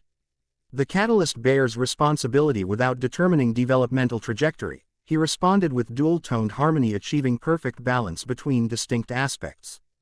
Betrayal initiated transfer, mation without controlling subsequent evolution direction, conscious choice determining manifestation characteristics beyond merely reactive development regardless of originating circumstances. This nuanced perspective, acknowledging catalyst significance without granting deterministic control, represented transformed consciousness beyond conventional reactive patterns.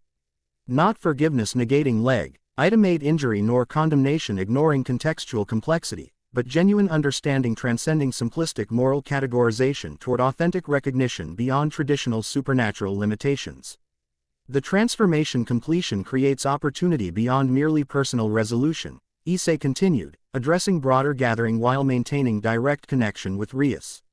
Boundary dimensions offer interaction space beyond conventional limitations while maintaining distinct territorial preservation for beings preferring traditional frameworks. Evolution through parallel development, NT rather than merely replacement or preservation, allowing adaptation without forcing immediate systematic transformation beyond comfortable implementation capacity. As supernatural representatives, engaged this proposal with varying degrees of acceptance, skepticism, and calculation, the Transformation Circle participants maintained their positions, 7 representatives continuing resonance with Issei's transformed manifestation despite ritual completion.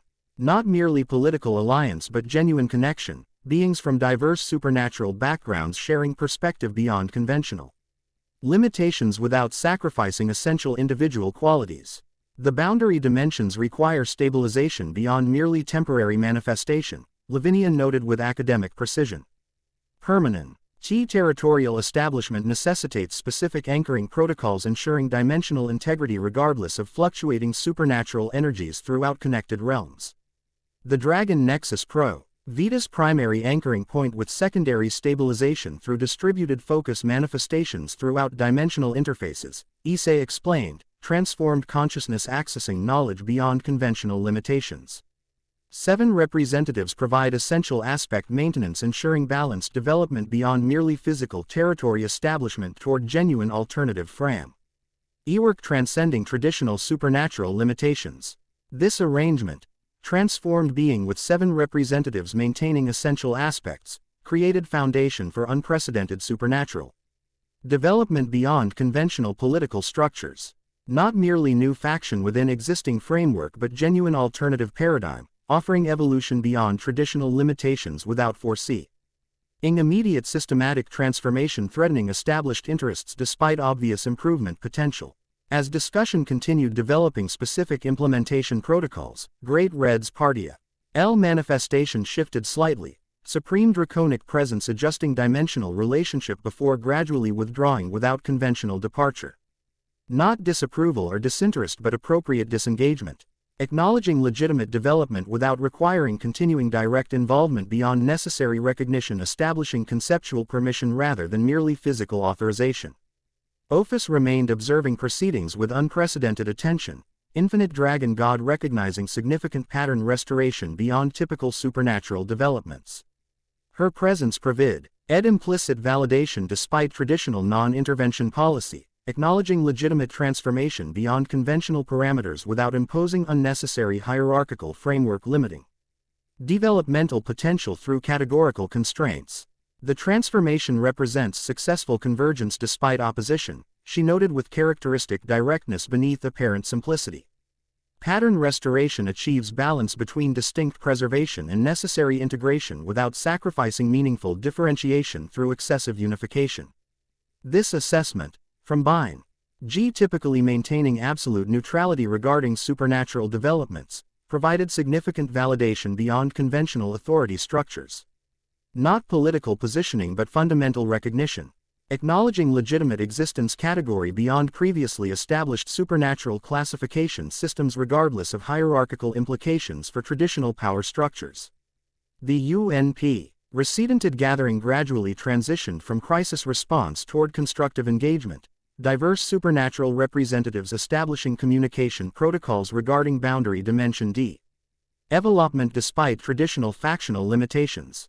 Not immediate complete restructuring but evolutionary adaptation, maintaining valuable aspects while addressing problematic limitations through supplemental structures rather than merely wholesale replacement.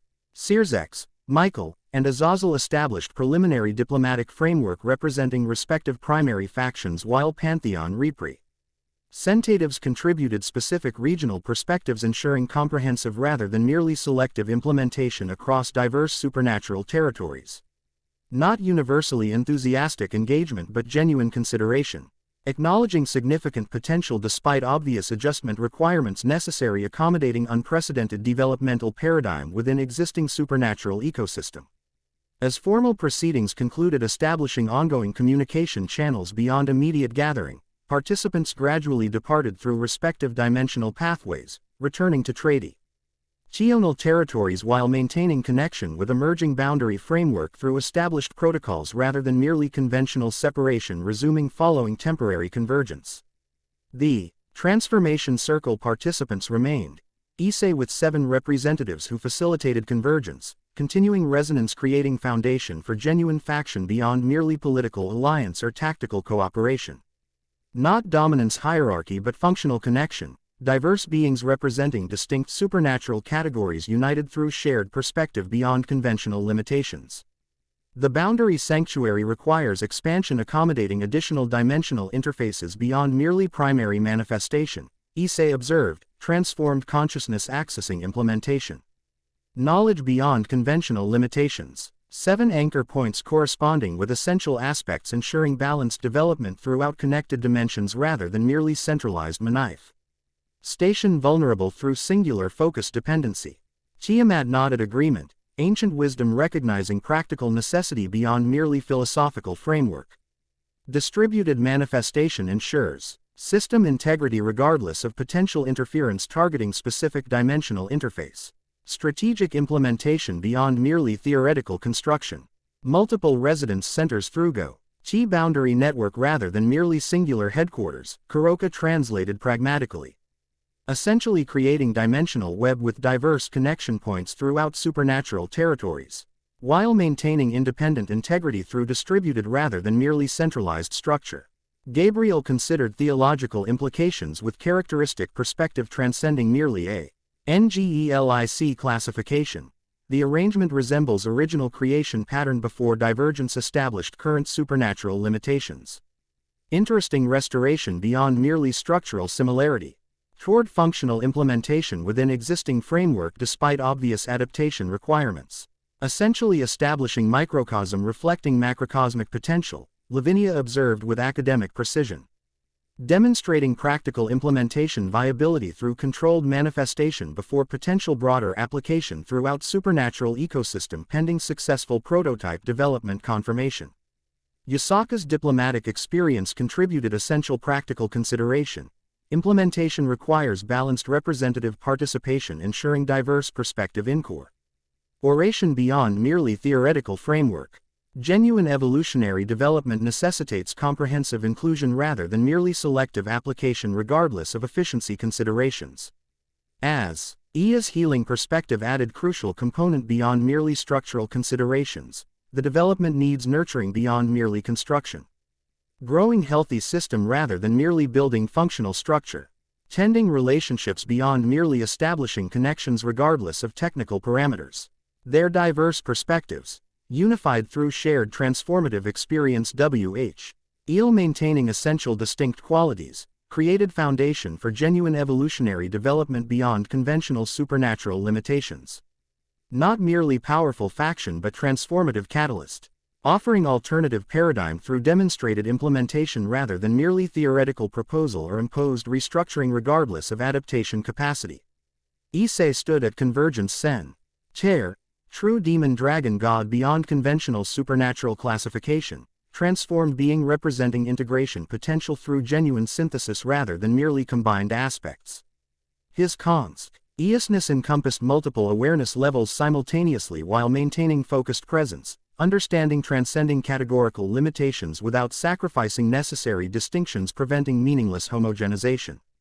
The 7 representatives positioned around him, dragon, devil, angel, Yukai, magician, healer, and Nekosho, each contributed essential aspect toward balanced manifestat. Ion beyond merely personal capability enhancement.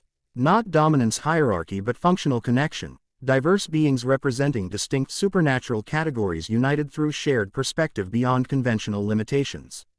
Together they established foundation for unprecedented supernatural development, boundary dimensions evolving beyond merely transit spaces toward legitimate territorial knife station where diverse classifications could interact without conventional hierarchical frameworks imposing arbitrary limitations based on categorical separation rather than functional necessity. He transformation completed not through opposition overcoming or authority establishing but genuine integration transcending conventional frameworks entirely. Not revolution destroying existing structures but evolution offering alternative. Maintaining valuable aspects while addressing problematic limitations through supplemental development rather than merely wholesale replacement.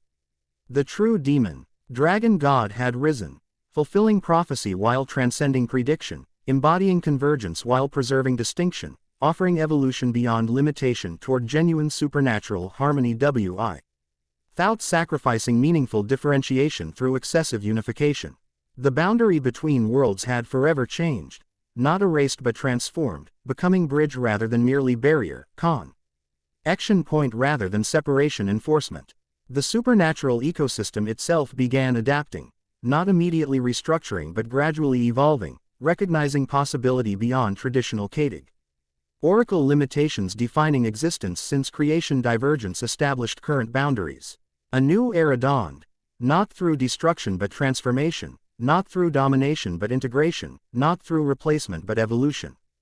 The true demon dragon god and 7 representatives established foundation for genuine supernatural development beyond conventional limitations toward original creation pattern despite subsequent divergence constraints. The ascension completed. Not ending but beginning, not conclusion but inception, not final manifestation but initial transformation. Whatever Eloped from this unprecedented convergence would shape supernatural existence beyond conventional expectations toward possibility transcending traditional limitations regardless of established predictions or predetermined categorizations. Evolution continued, adaptation accelerated, transformation manifested, ascension achieved. The boundary beckoned, and they stepped forward together into unprecedented future beyond conventional limitations toward genuine potential regardless of established expectations or predetermined frameworks. The true demon dragon god had ascended, and with him, Seven Reaper. Essentatives embarking on journey beyond categorical limitation toward genuine supernatural harmony through balanced integration rather than merely oppositional dominance or simplistic unification. Not conclusion but commencement, not destination but departure, not finality but initiation. Transformation continued, evolution proceeded, ascension advanced, beyond conventional ending toward genuine beginning. The boundary dimensions awaited exploration, development, manifestation, integration. Their journey had only begun, and supernatural existence itself would never be the same. Blank, blank, underscore, blank. The end. Thank you for watching this video. Please be sure to subscribe to our channel and like this video.